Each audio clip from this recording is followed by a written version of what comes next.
Hello and welcome to Let's Crack UPSC CSE. My name is Pratik Nayak and I welcome you all on the largest YouTube platform for civil service preparation. नमस्कार दोस्तों, आप सबका स्वागत है let's crack UPSC CSE की channel के ऊपर, जहां पे हमको मिलते हैं इंडिया के टॉप मोस्ट एजुकेटर्स। और मैं आपके साथ लेके आ रहा हूँ फिर से एनसीईआरटी की सीरीज, जो हम लोग प्रीवियस क्लास के अंदर स्टैंडर्ड 9th के एनसीईआरटी को रशियन रिवॉल्यूशन में पढ़ रहे थे, उसी का एनालिसिस को शुरू करते हैं और समझने की कोशिश करते हैं कि ये चैप्टर को कैसे अब आगे प्रोसीड किया जाएगा। क्योंकि हमने रशिया की क्रांति जब पढ़ना शुरू किया था तो 1917 के रिवॉल्यूशन के बारे में मैंने आपको बताया था कि फरवरी 1917 में क्या घटना होती है, अक्टूबर 1917 के अंदर क्या घटना होती है, और उसके बाद रशिया के अंदर कैसे सिविल वॉर हुआ, वो भी मैंने आपको प्रीवियस क्लास के अंदर बता दिया है।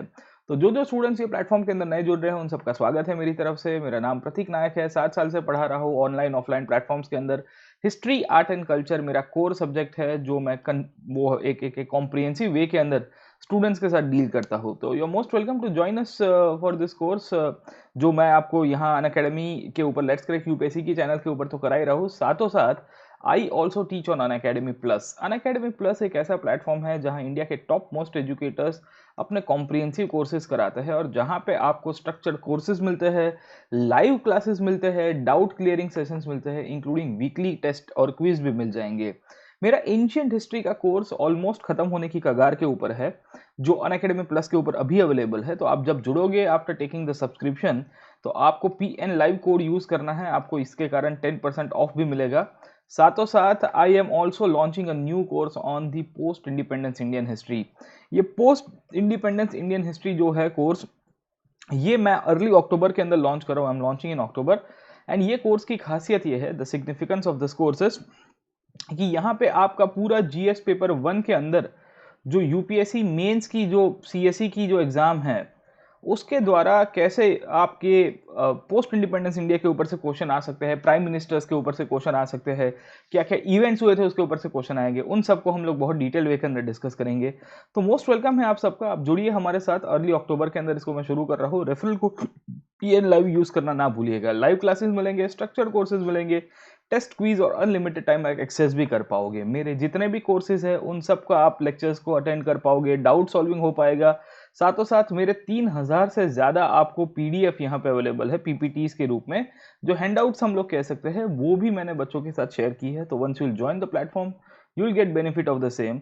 उसके सिवाय हम लोग को दूसरा एडवांटेज अनअकैडमी प्लस के ऊपर मिलता है, वो है इंडिया के जितने भी एजुकेटर्स पढ़ा रहे हैं यहाँ पे, उन सब के कोर्सेज आप एक्सेस कर पाते हो। तो हिस्ट्री हो गया, पॉलिटी हो गया, ज्योग्राफी हो गया, एनवायरमेंट हो गया, every courses are supposed to be like open for you and you are supposed to attend all these courses। तो ही तैयारी आपकी कॉम्प्रिहेंसिव वे के अंदर हो पाएगी, है ना। तो आप जुड़िए हमारे साथ। After using the referral code, आप please use this referral code, आपको 10% यहाँ पे डिस्काउंट भी मिलेगा। और साथों साथ आपकी तैयारी के अंदर जो एक कटिंग एज चाहिए आपको, वो हम लोग यहाँ पे अनअकैडमी के ऊपर आपको प्रोवाइड करेंगे। बाकी प्री और मेंस की पूरी टेस्ट सीरीज भी इसके अंदर कवर हो जाएगी। और जो जो अच्छे अच्छे एजुकेटर्स हैं, उन सब के द्वारा आप जो भी क्लासेस पढ़ाए जाते हैं, वो भी आप अटेंड कर पाओगे। अनअकैडमी की एप्लीकेशन आपको डाउनलोड करनी होगी। You are suppose to download the Unacademy application from the learning app, और आपको गूगल प्ले स्टोर या ऐप स्टोर के द्वारा ये एप्लीकेशन यहाँ पे मिल भी जाएगी, ठीक है। तो मोस्ट वेलकम है आप लोगों को। प्ले स्टोर, ऐप स्टोर के द्वारा आप एप्लीकेशन को डाउनलोड कीजिए एंड आप ज्वाइन करिए अनअकैडमी प्लस के ऊपर। सब्सक्रिप्शन लेते समय आपका गोल जो है वो यूपीएससी CSE का होना चाहिए, और सब्सक्रिप्शन आपको अलग अलग प्रकार के अवेलेबल होंगे। अब एक सब्सक्रिप्शन है जिसे हम लोग कहते हैं iconic subscription. Iconic subscription Unacademy ने नया लॉन्च किया है। ये सब्सक्रिप्शन की खासियत ये है कि आपको पर्सनल कोच यहाँ पे अलॉट किया जाता है by the Unacademy. So Unacademy will give you mentor जो आपको हेल्प करेंगे इन योर प्रिपरेशन। और एक एजुकेटर के रूप में अगर आप हमारे साथ जुड़ रहे हो, तो मैं तो आपके साथ कनेक्टेड रहूंगा ही, तो आपको 2 लोगों की गाइडेंस उस टाइम पे मिल पाएगी। तो डाउट सॉल्विंग और वो सब तो हम लोग एकेडमिक्स के जो भी सब्जेक्ट्स के होते हैं वो तो वहाँ पे लाइव क्लास में कर ही देते हैं। उसके अलावा जो पर्सनल कोच होते हैं, जो आपको हेल्प करेंगे in your preparation, in your answer writing, in your study planner, personalise feedback, इन सब जगह के ऊपर आपको पर्सनल कोच के द्वारा बहुत अच्छी खासी तैयारी में हेल्प आपको हो जाएगी। वी सी की आइकॉनिक सब्सक्रिप्शन का सिग्निफिकेंस ये है कि ये जो तैयारी है, इसमें कंपटीशन होता है, इसमें कैसे गाइड एक होना ज़रूरी है, और आपको through out your preparation journey आपको हेल्प की जाएगी बाय द पर्सनल कोच। तो मोस्ट वेलकम है आप लोगों को पर्सनल कोच। आप आइकॉनिक सब्सक्रिप्शन ले सकते हो। 1 साल का 57,600 है after using the referral code PN live, और 2 साल का 89,100 है after using the referral code PN live. उसके सिवा नॉर्मल प्लस सब्सक्रिप्शन तो अवेलेबल है ही, जहाँ पे live classes, test series, unlimited schedule, structured schedule, ये सब कुछ आपको मिल जाएगा। 39,600 for 1 year and 57,600 for 2 years. याद रखेगा, the fees are going to increase. तो if you are planning to take the subscription, अगर आप प्लान कर रहे हो सब्सक्रिप्शन लेने के लिए, तो अभी ही जल्दी ही आप ले लीजिए। Please take the subscription sooner, because अगर आप लेट करोगे, अगर आप अक्टूबर तक वेट करोगे, तो देर इज़ एवरी पॉसिबिलिटी कि फिर वो है ना काफ़ी देर हो जाएगा, और देर होने के कारण नुकसान आपको ही होगा दोस्तों।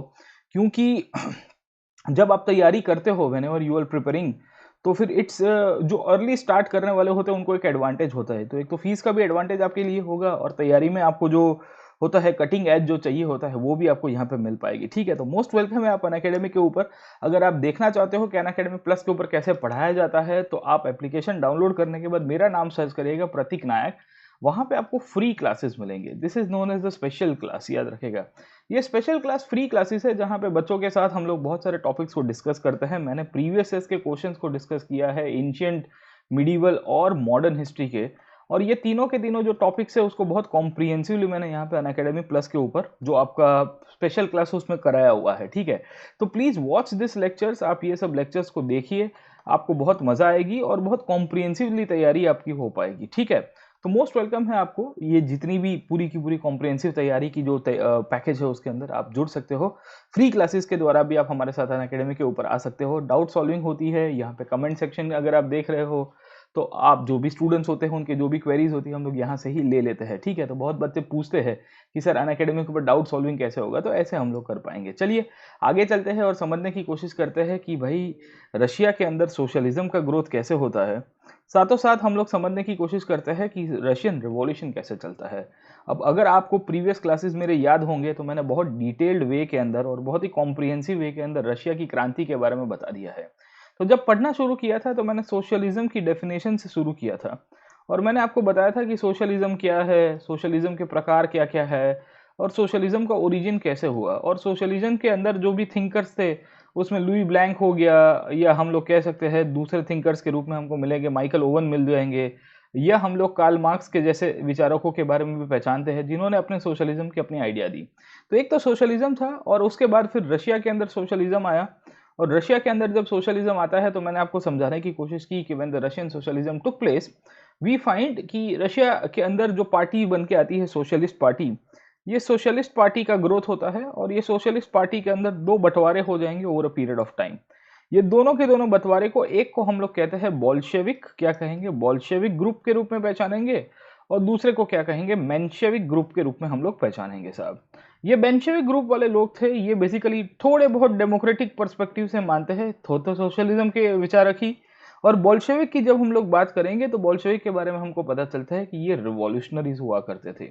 और इसी के कारण ये जो रशिया के अंदर सोशलिस्ट पार्टी बनती है, इसने राजा के सामने विद्रोह करने का प्लान कर दिया। तो वी फाइंड राजा की हालत खराब हो जाती है। 1905 के अंदर ब्लडी संडे की घटना होना, और उसके बाद रशिया के अंदर पार्लियामेंट की स्थापना होना, जिसे हम लोग कहते हैं ड्यूमा। हमने पढ़ा था प्रीवियस क्लास के अंदर कि ड्यूमा क्या है। समय आगे चलता है, 1914 के आसपास का टाइम आया। राजा ने फर्स्ट वर्ल्ड वॉर के अंदर पार्टिसिपेट किया, और फर्स्ट वर्ल्ड वॉर में पार्टिसिपेट करने के बाद हालत खराब हो गई। 1917 के अंदर फरवरी के अंदर क्रांति हुई, that is known as the February revolution. और ये जो फेब्रुअरी रिवॉल्यूशन हुआ था, इसके अंदर मेंशेविक ग्रुप जो था उसको अपना पावर मिल जाता है। वी सी कि मेंशेविक ग्रुप को उथला के by the month of October 1917 we find the Bolshevik party will come to power, है ना। तो हमने प्रीवियस क्लास के अंदर ये बोल्शेविक कैसे पावर के ऊपर आए उन सब के बारे में ऑलरेडी डिस्कस कर लिया था। ठीक है, तो we have already covered up this much point. ये सब के सब पॉइंट्स जो है, ये मैंने आगे के 5-6 घंटे के अंदर जो पढ़ा है उसके अंदर पूरा का पूरा कॉम्प्रिहेंसिवली कराया हुआ है।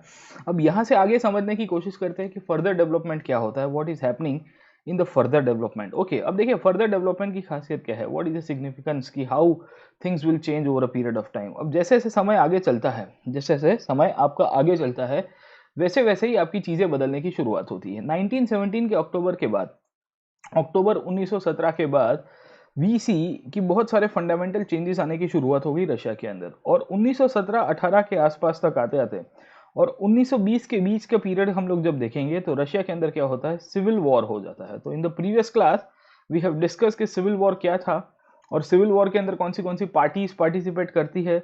So when we had discuss the civil war, तो मैंने शायद तक आपको बताया था कि सिविल वॉर के अंदर बेसिकली रेड आर्मी थी, वर्सेस ग्रीन और व्हाइट आर्मी फाइट कर रही थी। अगर आपको याद होगा तो व्हाइट आर्मी जो है वो राजा की सेना की आर्मी है, और ग्रीन आर्मी है वो किसकी आर्मी है, वो आपके मेंशेविक ग्रुप की आर्मी थी, जो उनको बेसिकली डेमोक्रेटिक फोर्सेस के द्वारा बनाई गई थी।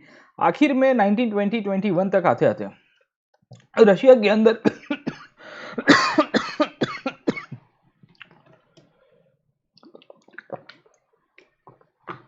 आखिर में 1920-21 तक आते आते रशिया के अंदर यूएसएसआर की स्थापना की जाती है। किसकी स्थापना की जाती है? USSR, union of Soviet socialist Republic. ये जो यूएसएसआर की स्थापना की गई उसके बाद रशिया पूर्ण रूप से एक कम्युनिज्म की तरफ चला गया। ठीक है, तो इन द प्रीवियस क्वेश्चंस, हमने प्रीवियस सेशंस के अंदर ये सब पॉइंट्स को ऑलरेडी डिस्कस किया हुआ है। वी ऑलरेडी कवर्ड अप कि किस तरह से आपका यूएसएसआर का स्थापना हुआ। अब हमको ये देखना है कि रशिया का सोशलिज्म कैसे काम करता है। ठीक है, सो इन दिस प्रीवियस सेशन हमने ये सब कुछ पॉइंट्स के ऊपर डिस्कस किया था। मुझे आपको ये बताना है कि रशिया के अंदर सोशलिज्म जब आता है, ये सोशलिज्म कैसे काम करेगा। पहले तो मुझे ये समझाना है कि ठीक है, how the socialism will be working in Russia. पहला पॉइंट आपका ये हो गया। दूसरा पॉइंट हमको ये भी समझना है, second point that we are suppose to understand is that कि रशियन सोशलिज्म के अंदर जो कलेक्टिव ओनरशिप की जो पार्टनरशिप थी, या कलेक्टिव ओनरशिप का जो पूरा आइडिया था, ये कैसे चलता है, उसके ऊपर भी हम लोग थोड़ा बहुत डिस्कस करेंगे। और ये कलेक्टिव ओनरशिप के ऊपर ही स्टालिन नाम का रशिया के अंदर डिक्टेटर आता है, और स्टालिन कैसे बेसिकली अपना शासन चलाएगा उसको भी देखेंगे। हमने कलेक्टिव ओनरशिप और सोशलिज्म का जो पर्सपेक्टिव दिया था उसमें मैंने आपको लैंड के बारे में बताया था। उसके बाद मैंने आपको बताया था कि नेशनलाइजेशन ऑफ प्रॉपर्टी के बारे में भी हमने डिस्कस किया था कि कैसे रशिया कलेक्टिव ओनरशिप के द्वारा संपूर्ण रूप से सरकारी चीज़ों के अंदर सब हर एक चीज़ें रखने की कोशिश करेंगे। और साथों साथ मैंने आपको तीसरी पॉइंट बताई थी, वो थी कमांड इकोनॉमी की। और कमांड इकोनॉमी के अंतर्गत हमने ये बताया था कि जो इकोनॉमिक कंडीशन है उसमें गवर्नमेंट जो है कमांड ले लेती है, और गवर्नमेंट बोलेगी कि भाई हम बोलेंगे उस हिसाब से रशिया का अर्थव्यवस्था पूरी की पूरी चलनी चाहिए। और ये कमांड इकोनॉमी का एग्जाम्पल आपको 5 ईयर प्लान्स के अंदर मिलेगा। तो रशिया के अंदर प्रीवियस क्लास के अंदर जब हमने पढ़ा था तो 5 ईयर प्लान्स की ओरिजिन के बारे में बताया था मैंने आपको। तो जैसे 1927 से लेके 32 की बात हो गई, या 33 से लेके 38 तक के जो 5 ईयर प्लान्स की बात हो गई, इनके अंदर हमने आपको डिस्कस करने की कोशिश की थी कि कैसे रशिया में 5 ईयर प्लान्स की शुरुआत हुई। ये जो रशिया के अंदर 5 ईयर प्लान्स जो थे, they were part of the new economic policy of 1921, 1921 के अंदर रशिया के अंदर अर्थव्यवस्था के तहत जो नई आर्थिक नीति की स्थापना होती है, ये नई आर्थिक नीति के तहत ये पंचवर्षीय योजना और ये जो 5 ईयर प्लान है उसको इंप्लीमेंट कराया गया है। ठीक है, सो वी फाइंड कि हम लोग जब रशिया को देखेंगे, जब हम लोग रशिया को देखेंगे तो रशिया की कंडीशंस ऐसी थी कि ये जो न्यू इकोनॉमिक पॉलिसी के द्वारा और ये जो कमांड इकोनॉमी के द्वारा रशिया ने अपनी सोशलिज्म की जो आइडिया है उसको इम्पोज करा दिया पब्लिक के ऊपर।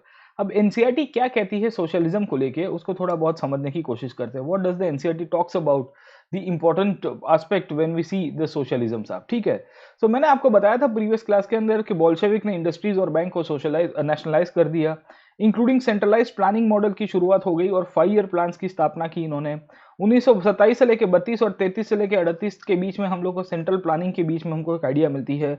और सेंट्रल प्लानिंग जब हो रहा था तो हमने ये भी देखने की कोशिश की थी कि वर्कर्स की कंडीशन एक साइड के ऊपर खराब भी जा रही थी, कुछ लोगों के लिए इंप्रूवमेंट होने की भी शुरुआत होती है। तो इन द प्रीवियस सेशन मैंने आपको बताया था कि improvement in living conditions also took place when we see the planning model was established in certain parts of the area साहब। ठीक है ना, तो लिविंग क्वार्टर वाटर थोड़े बहुत बन गए, बट ओवरऑल रिसोर्सेज कम होने के कारण इश्यूज क्रिएट हो रहे थे साहब। अब देखिए एनसीईआरटी में ये सोशलिज्म के बारे में 2-3 चीजें लिखी है, उसको थोड़ा बहुत समझने की कोशिश करते हैं। पहला पॉइंट एनसीईआरटी के अंदर लिखा गया है socialist cultivation in a village in the Ukraine. अब यूक्रेन की स्टोरी क्या है, अब आप समझने की कोशिश करिए कि Ukraine was part of the USSR. ये वही यूएसएसआर है जिसको मैंने आपको प्रीवियस क्लास के अंदर बताने की कोशिश की थी कि जब स्थापना होती है रशिया की, तो रशिया के अंदर की जो एक्सपांशन होता है आपकी बोल्शेविक क्रांति के बाद, तो उन्होंने बहुत सारे आजू बाजू के रीजनल जो एरिया से जो अदर नेशनलिटीज के लोग थे उनको भी यूएसएसआर के अंदर समावेश किया था। Ukraine was one such area जो बेसिकली यूएसएसआर का पार्ट हुआ करता था, और वहां पे इन्होंने बेसिकली सोशल प्रैक्टिसेस के द्वारा इन्होंने एक नई सिस्टम की शुरुआत की। अब आप समझने की कोशिश करिएगा कि इन्होंने जो सिस्टम को एस्टेब्लिश किया जिसे हम लोग कहते हैं कम्यून सिस्टम, याद रखिएगा ठीक है ना। तो ये कम्यून सिस्टम क्या है उसके बारे में एनसीईआरटी बताता है, तो मैं आपको पहले यहाँ पे लिख देता हूँ कि कम्यून सिस्टम क्या है। पहला पॉइंट तो आपको ये पता होना चाहिए कि कम्यून सिस्टम का सिग्निफिकेंस क्या है। दूसरा पॉइंट आपको ये भी पता होना चाहिए कि कम्यून सिस्टम कैसे काम करता है साहब। ठीक है ना, तो याद रखिएगा कि पहले जो फार्म्स हुआ करते थे ये फार्म्स जो थे, इसकी जो लैंड हुआ करती थी, that used to be a private property. और ये प्राइवेट प्रॉपर्टी किसके हाथ में हुआ करती थी? तो मैंने आपको बताया, कोई बड़ा लैंडलॉर्ड होगा, कोई जागीरदार होगा, जमींदार होगा, उसके हाथ में होगा। गेटिंग माय पॉइंट, है ना? So BC a commune was set up using two confiscated farms as a base. दो फार्म को इकट्ठा करके इन्होंने बेसिकली क्या कर दिया, एक कम्यून सिस्टम को बनाया। अब कम्यून के अंदर क्या था, तो ये क्या करते थे कि दो फार्म के बड़े बड़े टुकड़े हैं, जैसे ये एक टुकड़ा हो गया, फिर दूसरा फार्म का टुकड़ा यहाँ पे हो गया, the second piece of land was over here साहब, ठीक है। तो what they used to do, they used to put this thing together, ये दोनों को इनफैक्ट इकट्ठा करते थे, और फिर ये इन सब पूरे के पूरे जो फार्म्स है, इन सबको ज्वाइन कर दिया जाता था। और उसके बाद ज्वाइन करने के बाद क्या करते थे कि कुछ फैमिलीज को वहां पे सेटल कराया जाता था, ठीक है। तो क्या कहता है, the commune consisted of 13 families with a total of 70%, 70 लोगों को वहां पे बिठाया जाता था, वहां पे सेटल कराया जाता था, और उनको कहा जाता था कि आप अब यहाँ पे फार्म के अंदर खेती करिएगा साहब, ठीक है ना? The farm tools taken from the farms were turned over to the commune, commune के लोगों को दे दिए जाते थे, जो भी हथियार, मतलब जो फार्म के लेके जो भी इक्विपमेंट्स थे। The member ate in a communal dining hall and income was divided in accordance with the principles of cooperative communism। समझ में आया कि नहीं आया? So we find कि जितनी भी खेत के ऊपर से आपकी इनकम आ रही थी, ये लोग डिवीजन कर देते थे साहब, ठीक है ना? तो इनकम को डिवाइड कर दिया जाता था in the form of the corporate communism, और इस तरह से किसी के साथ भेदभाव नहीं होगा था, सब लोग एक साथ खाया करते थे। और ये जो सिचुएशन है, ये सिचुएशन को हम लोग बेसिकली कम्युन सिस्टम का एक एग्जांपल दे सकते हैं साहब, ठीक है। तो कलेक्टिवाइजेशन ऑफ फार्मिंग, समझ में आया कि नहीं आया? क्या कहा जाता है? Collectivisation of farming. जो खेती है, ये खेती के अंदर इन्होंने कलेक्टिवाइजेशन कर दिया। ये चीज यूएसएसआर ने सबसे पहले की, फिर चाइना भी करने की कोशिश करेगा। भारत के अंदर भी आजादी के बाद भारतीय सरकार ने एक प्रयत्न किया था कि भाई हम भी कुछ इस प्रकार की चीजें को फॉलो करें, पर होता यह है कि ये प्रैक्टिकली इंप्लीमेंट नहीं हो पाया है। इवन रशिया के अंदर भी इंप्लीमेंट नहीं हो पाता है, तो भारत तो बहुत दूर की बात है साहब, ठीक है। तो वी फाइंड कि एनसीईआरटी लिखती है कि the history, the entire proceeds of the members labour as well as the dwellings and the facilities belong to a commune in which were shared by the commune members. मतलब क्या है कि आपका यहाँ पे जो कम्यून वाला एरिया है, जहाँ पे दो खेत को इकट्ठा करके इन्होंने वहां पे खेती की है, वहां पे रहने का घर होगा, वहां पे जो भी फैसिलिटी होगी, वो सब की सब आपकी सोसाइटी के बीच में डिवाइड हो जाएगी। कितने लोग थे? करीबन 70 लोगों के बीच में डिवाइड होगी। तो इसमें क्या होगा कि सबका साथ, सबका विकास होने की शक्यता है साहब, क्योंकि सब लोग कंट्रीब्यूट कर रहे हैं खेत चलाने में। कोई कटिंग करेगा, कोई हलिंग करेगा, अगर आप देखें कोई थ्रेशिंग करने की कोशिश करेगा, तो अलग अलग प्रकार की चीजें करेंगे। इसके कारण हम लोग कह सकते हैं कि भाई इनका जो कलेक्टिव फार्मिंग जो था, वो कलेक्टिव फार्मिंग का एक एग्जाम्पल एनसीईआरटी ने अंदर इसके अंदर से बताया है साहब, ठीक है ना? तो वी फाइंड कि ये कलेक्टिवाइजेशन का एक प्लान आपको दिखेगा। इसके सिवाय जब जब हम लोग समझने की कोशिश करते हैं, तो हमको ये भी पता चलता है कि रशिया के अंदर जब कलेक्टिवाइजेशन ऑफ फार्मिंग हुआ, उसी कंटेम्प्रेरी टाइम के अंदर नेशनलाइजेशन ऑफ इंडस्ट्रीज भी होता है। तो मैंने आपको प्रीवियस क्लास के अंदर बताया था कि when the Russian industry took place, तो जब लेनिन पावर के ऊपर आया, तो लेनिन का तो एक ही गोल था, वो था नेशनलाइजेशन करना। जो भी अर्थव्यवस्था है, वो अर्थव्यवस्था को पूरी तरह से कंप्लीटली गवर्नमेंट के अंडर में लेके आ जाना। क्योंकि लेनिन का बहुत ही क्लियर कट गोल था कि भाई जो शासन पद्धति है, दो इकोनॉमिक सिस्टम जो है, वो इकोनॉमिक सिस्टम तभी अच्छी तरह से काम कर पाएगी जब गवर्नमेंट कंट्रोल होगा। तो रशिया के अंदर 1930s के दौरान जितनी भी इंडस्ट्रीज थी, इनका नेशनलाइजेशन हुआ, और फिर 5 इयर्स प्लान के द्वारा, कौन से प्लान के द्वारा? 5 इयर्स प्लान के द्वारा इनके ऊपर टारगेट सेट कर दिए गए कि भाई इनका ग्रोथ इतना होना चाहिए, और हमारे पास जो रिसोर्सेज है, वो रिसोर्सेज को हम लोग इस तरह से अलोकेट करके इनका यूज करेंगे। समझे आप लोग, ठीक है? तो कहानी क्या है? What is the story my friend? The story says that the target growth and the resources were fixed for the industry sector. तो इंडस्ट्रीज में जहां जहां सरकार ने पैसा लगाया, सुनिएगा मेरी बात, जहां जहां सरकार ने पैसा लगाया, दो sectors of economy and industries where the government invested the money, उन सब का ग्रोथ होने की शुरुआत होगी साहब, ठीक है। तो क्या होता है कि रशिया के अंदर जब हम लोग 5 ईयर प्लान्स की बात करेंगे, when we will talk about the 5 year plans, तो रशिया के अंदर हमको एक चीज बहुत क्लियर कट देखने को मिल रही है कि आपकी इकोनॉमी का ग्रोथ हो रहा है। और इकोनॉमी का ग्रोथ क्यों हो रहा है? क्योंकि आपकी जो फैक्ट्रीज है, ये फैक्ट्रीज के अंदर सरकार ने बहुत सारा पैसा लगाया, और लोगों को हम लोग को देखने को मिलता है कि लेबर जो था, ये लेबर के अंदर भी कलेक्टिवाइजेशन ऑफ लेबर करने की भी कोशिश की। अब कलेक्टिवाइजेशन ऑफ लेबर का मतलब क्या है साहब? तो सबको बोल दिया जाता है कि आपको इंडस्ट्री में काम करना है, गवर्नमेंट आपको जॉब देगी इंडस्ट्री के अंदर साहब, ठीक है। सो वी फाइंड कि इन दिस सिचुएशन ये कलेक्टिवेशन ऑफ लेबर हुआ, और रशिया की सोसाइटी के जितने भी सेक्शंस ऑफ द सोसाइटी थे उन सबको बोला जाता था कि अब आपको काम करने के लिए जाना पड़ेगा। सरकार ने कहा है कि आपको फलानी इंडस्ट्री के अंदर भी काम करने के लिए जाना पड़ेगा। अब ये जो सिचुएशन है, ये सिचुएशन के द्वारा आपकी इकोनॉमिक ग्रोथ होता है इनिशियली, ये सब चीज़ें हमको यहाँ पे मिलती है। एनसीईआरटी में एक फोटोग्राफ दिया गया है कि कैसे फैक्ट्री के अंदर डाइनिंग हॉल में बैठ के सब लोग खाना खाएंगे। You can C in this photograph कि ये टेबल सजा के रखा गया है। वैसा ही एक फोटोग्राफ एनसीईआरटी के अंदर हमको यहाँ पे भी दिखेगा, जहाँ पे एक बालक है, एक बच्चा है बेसिकली, जो हाथ में कुछ हथौड़ी जैसे के लिए चल रहा है और वो फायर प्लान्स के तहत कुछ रेलवे का काम कर रहा है। कुछ ग्रुप ऑफ स्टूडेंट्स हमको यहाँ पे ये भी मिलेंगे जो रशिया की उस टाइम पे इकोनॉमिक ग्रोथ क्या हो रही है उसको स्टडी करते हैं। तो you can see how irony two pictures are. ये पिक्चर्स जो है, ये फोटोग्राफ के अंदर इंपॉर्टेंस यही है कि ये दोनों फोटोग्राफ एक दूसरे को कॉन्ट्राडिक्ट करते हैं। कॉन्ट्राडिक्ट क्यों करते हैं कि एक साइड के ऊपर बच्चों को काम कराने भी भेजा जाता था, कुछ कुछ बच्चे प्रिविलेज थे जिनकी कंडीशन थोड़ी अच्छी थी, तो उनके लिए क्या होता है कि स्कूल वूल के अंदर पढ़ाई वढ़ाई की भी व्यवस्था हो गई साहब, है ना। तो ये सिचुएशन थी कम्युनिज्म की। जब जब हम लोग कम्युनिज्म को पहचानते हैं तो याद रखिएगा कि कम्युनिज्म की दोनों प्रकार की आपको है ना पॉजिटिव्स और नेगेटिव्स मिल जाएगी साहब, ठीक है। अब एक यहाँ पे एनसीईआरटी के अंदर वन मोर टाइम एक बॉक्स दिया हुआ है। ये बॉक्स के अंदर सोवियत चाइल्डहुड के बारे में लिखा गया है कि जब यूएसएसआर की स्थापना हुई, तो यूएसएसआर की स्थापना होने के समय के दौरान कंडीशंस क्या हुआ करती थी, what was the condition at that time, ठीक है। So we find dreams and realities of Soviet childhood in 1933। 1933 के अंदर कोई इंसान ने या बेसिकली एक बालक ने अपने दादाजी के बारे में लिखा है। 13 साल का एक नौजवान था जिनका नाम था कलिनिन। उन्होंने बेसिकली ये लेटर लिखा है, ठीक है। तो डियर ग्रैंडफादर कलिनिन, बेसिकली अपने ग्रैंडफादर को लिखते हैं। ग्रैंडफादर का नाम था Kalinin, my bad. My family is large, there are 4 children. We don't have a father. He died fighting for the workers' cause. My mother is ailing. I went to study so much. मेरे को काम बहुत सारा पढ़ना है, but I cannot go to school.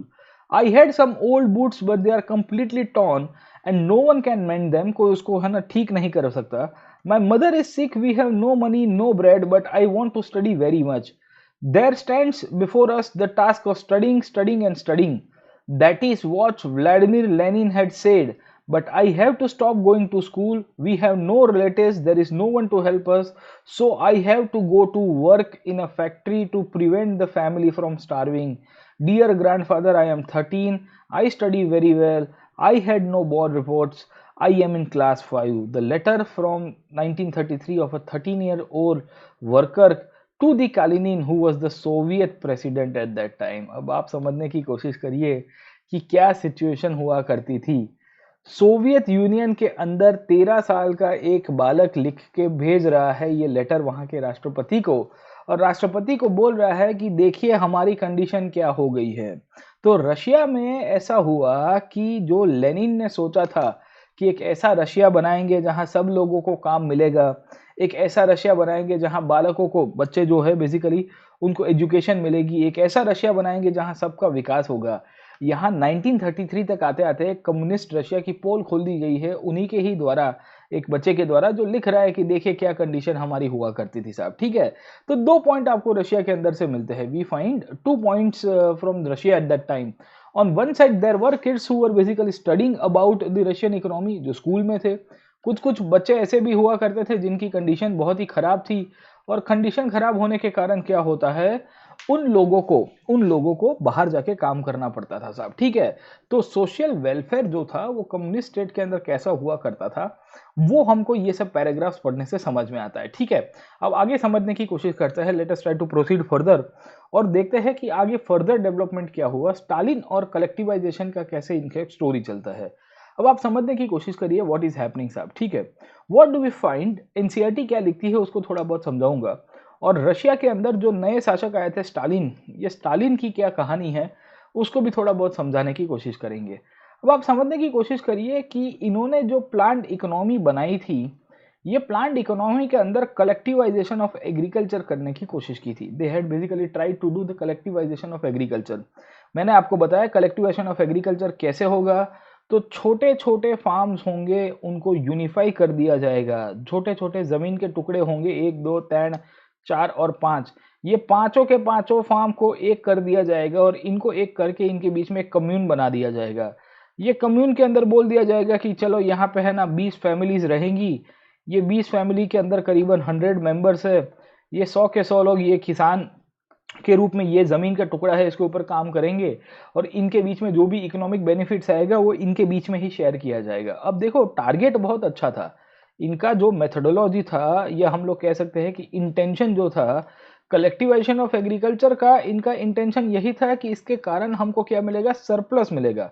और surplus के कारण क्या होगा कि हमारा एग्रीकल्चर ग्रोथ होगा, क्योंकि है ना अगर छोटी जमीन के ऊपर आप खेती करोगे तो उपज कम मिलेगी। If you do agriculture in the small land size there is every possibility कि आपकी जो क्या कह सकते हैं हम लोग जो आपका यील्ड जो है वो यील्ड बहुत ही कम मिलेगा, we find very less yield. Okay, but here in the case जब हम लोग यहाँ पे बात करते हैं, whenever we try to understand the case of socialism, जब हम लोग सोशलिज्म की बात करेंगे तो हमको क्लियर कट चीजें मिल रही है कि आपका जो यील्ड है, आपका जो यील्ड है वो इन्होंने सोचा कि अब बड़ा होगा, the yield will be increasing साहब। ठीक है, तो सिचुएशन भी हमको यहाँ पे यही मिल रही है, we find the same kind of situation over here कि कलेक्टिवाइजेशन ऑफ एग्रीकल्चर करने का जो इंटेंशन था वो था सरप्लस एग्रीकल्चर को प्रोड्यूस करना, हुआ उससे उल्टा। 1927-28 तक आते आते रशिया के अंदर एक बहुत बड़ा एक्यूट शॉर्टेज हो गया ग्रेन्स का, मतलब आपकी जो खाने के लिए जो अनाज चाहिए था वो अनाज कम पड़ता है। और इसके लिए एनसीईआरटी कहता है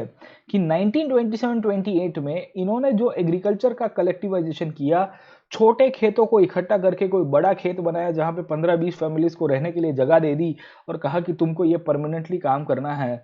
हमको चीजें देखने को मिल रही है कि वहां पे एक बहुत बड़ा इश्यू क्रिएट हो रहा है। अब ये क्यों इश्यू हुआ, why the issue was created? अब देखिए, मैंने आपको बताया कि जब जब चीजें नेशनलाइज होती है, जब जब चीजें नेशनलाइज होती है, हर एक चीज जब सरकार के अंडर में आती है, और गवर्नमेंट ने बेसिकली जो अपना नारा दिया था जिसे हम लोग कहते हैं कमांड इकोनॉमी का, क्या कमांड इकोनॉमी का, कि जहां गवर्नमेंट ने कहा कि हम टॉप के ऊपर बैठ के पूरी की पूरी अर्थव्यवस्था को चलाएंगे। कमांड इकोनॉमी की एक सबसे बड़ी वीकनेस उस टाइम पे हो गई कि गवर्नमेंट ने डिसाइड किया कि हम प्राइजेस को फिक्स कर देंगे। क्या बोला, हम प्राइजेस को फिक्स कर देंगे। The government fix the prices at which the grains must be sold. कौन सा ग्रेन कितने दाम के ऊपर बेचना है वो सरकार फिक्स करके बेच देगी। समझे कि नहीं समझे? अब प्रॉब्लम ये था कि यहाँ पे एक आपके एग्रीकल्चर का एक कम्यून है, 5 बड़े बड़े या मैं कहूंगा 5 छोटे छोटे जमीन के टुकड़े को इकट्ठा करके यूनिफाई करके आपने एग्रीकल्चर का प्रैक्टिस किया है। यहाँ पे हाइपोथेटिकली चलो मैं कहता हूँ 100 केजीज ऑफ व्हीट का प्रोडक्शन हुआ है। कितना हुआ है? 100 केजीज ऑफ व्हीट का प्रोडक्शन हुआ है। आपका जो अनाज है बेसिकली गेहूं है, उसका उत्पादन हुआ है। अब 100 केजी कितने दाम के ऊपर बेचना है, कितने दाम के ऊपर बेचना है, ये प्राइस कौन डिसाइड करेगा? सरकार डिसाइड करेगी, क्योंकि इट्स अ कमांड इकोनॉमी। किसानों का मानना यह था कि हमने उगाया है तो हम उसको बेचेंगे हमारे हिसाब से, ये बेसिकली गवर्नमेंट हमको फोर्स नहीं कर सकती। तो क्या हो गया, the government fix the prices at which the grains were be sold but the peasants refuse to sell their grains to the government buyer at this prices. मतलब क्या है, समझने की कोशिश करिए कि किसानों ने मना कर दिया कि हम आपको नहीं बेचेंगे क्योंकि आपके दाम कम हैं। बाजार के मूल्य के द्वारा जब हम लोग कंपेयर करते हैं तो आप बहुत ही कम दाम के अंदर हमको फोर्स कर रहे हो साहब। प्रॉब्लम यह होता है कि इस दौरान सरकार ने अपने रूथलेस मेजर्स को इंप्लीमेंट कराना शुरू कर दिया। ये रूथलेस मेजर्स को इंप्लीमेंट कराने वाला जो बंदा था वो था स्टालिन। अब ये स्टालिन कौन आया, तो याद रखेगा कि लेनिन करके जिसने बोल्शेविक रिवॉल्यूशन को जन्म दिया था, जो नेता जो था जिसने रशिया को कम्युनिज्म का एक नया दौर के अंदर लेके गया, उसका क्रांति के 1 साल के बाद मृत्यु हो गया। 1921-22 तक आते आते लेनिन पास्ड अवे। और लेनिन के बाद जो दूसरा शासक रशिया के अंदर आता है स्टालिन, ये स्टालिन ने डिसाइड किया कि क्यों किसान हमको हमारे दाम के ऊपर अपने पाक नहीं देंगे, उनको देना ही पड़ेगा। The farmers will be forced and they will be compelled to sell the crops to the government at the prices which are decided by the government. सरकार जो बोल रही है उसी भाव के ऊपर आपको देना पड़ेगा। उसके पीछे की कहानी क्या है, तो स्टालिन के खुद के अपने बेसिकली बायसेस थे, जहां स्टालिन का मानना यह था कि जो बड़े किसान हैं और जो व्यापारी लोग हैं, इन्होंने अपने खेत खलियानों के अंदर बहुत सारा स्टॉक इकट्ठा करके रखा है और इनका मानना यह है कि अगर हम लोग फोर्स नहीं करेंगे तो ये बड़े किसान और व्यापारी लोग हायर प्राइजेस के ऊपर फिर अपना सामान लेटर टाइम्स के अंदर बेच देंगे। तो Stalin was of the opinion, याद रखेगा, Stalin was of the opinion, Stalin का मानना यह था कि अगर हमने फार्म के प्राइजेस को रेगुलेट नहीं किया है और उसको फिक्स नहीं किया, तो देर इज एवरी पॉसिबिलिटी कि आपके जो रिच पीपल है उसमें आपके पीजेंट्स भी हो गए और पीजेंट्स के साथ साथ ट्रेडर्स भी हो गए। ये ट्रेडर्स ने पूरा का पूरा जो स्टॉक बना के रखा है, ये स्टॉक को इकट्ठा करके उसके बाद हाई प्राइजेस के ऊपर बाजार के अंदर बेचेंगे। अब जब कोई भी चीज हाई प्राइजेस के ऊपर बेची जाएगी तो उसके कारण क्या होगा, अर्थव्यवस्था में इन्फ्लेशन होगा और पब्लिक इनफैक्ट है ना बूमाबूम कर देगी, बहुत सारे स्ट्रक्चरल प्रॉब्लम्स आ जाएंगे। So this became the basis. ये जो बेसिस है, ये बेसिस के कारण हम लोग कह सकते हैं कि स्टालिन की जो इकोनॉमिक कंडीशन जो थी, स्टालिन की जो इकोनॉमिक कंडीशंस हम लोग जब समझने की कोशिश करते हैं तो स्टालिन की इकोनॉमिक कंडीशंस में उसके खुद के भी बायसेस हमको यहाँ पे देखने को मिलेंगे। जहां स्टालिन कहता है कि भाई देखिए कुछ भी हो जाए, देखिए कुछ भी हो जाए, मुझे यहाँ पे फार्म के प्राइसेस नहीं बढ़ने चाहिए, ग्रेन्स के प्राइसेस नहीं बढ़ने चाहिए। और उसी के कारण उसने क्या कहा कि जो जो बड़े जमींदार, जिनके पास जो जो बड़े किसान थे, जो लोग बेसिकली स्पेकुलेशन कर रहे थे और जिन्होंने स्टॉक करके रखा था, उनके सप्लाईज को कॉन्फिस्केट करने की शुरुआत की। So in this situation we find Stalin क्या करता है कि उसके पार्टी मेंबर्स जो थे उनको ऑर्डर देता है और उनको बताता है कि भाई आप जाओ और रिसर्च करके बताओ, सर्वे करके बताओ कि कौन से किसान ने अपने एग्रीकल्चर की प्राइसेस बढ़ेगी ऐसा फ्यूचर में स्पेकुलेशन करने के द्वारा अपने क्रॉप्स को स्टोर करके रख दिया है। तो people wait for the right time to sell the products. लोगों को ऐसा होता है कि आज नहीं तो कल अच्छा दाम आएगा तब बेचेंगे साहब। तो स्टालिन क्या करता है कि उसने अपने पार्टी मेंबर्स को ऑर्डर दिया, जिन्होंने जितने भी रशिया के अंदर एग्रीकल्चर वाले एरिया थे वहां पे टूर किया।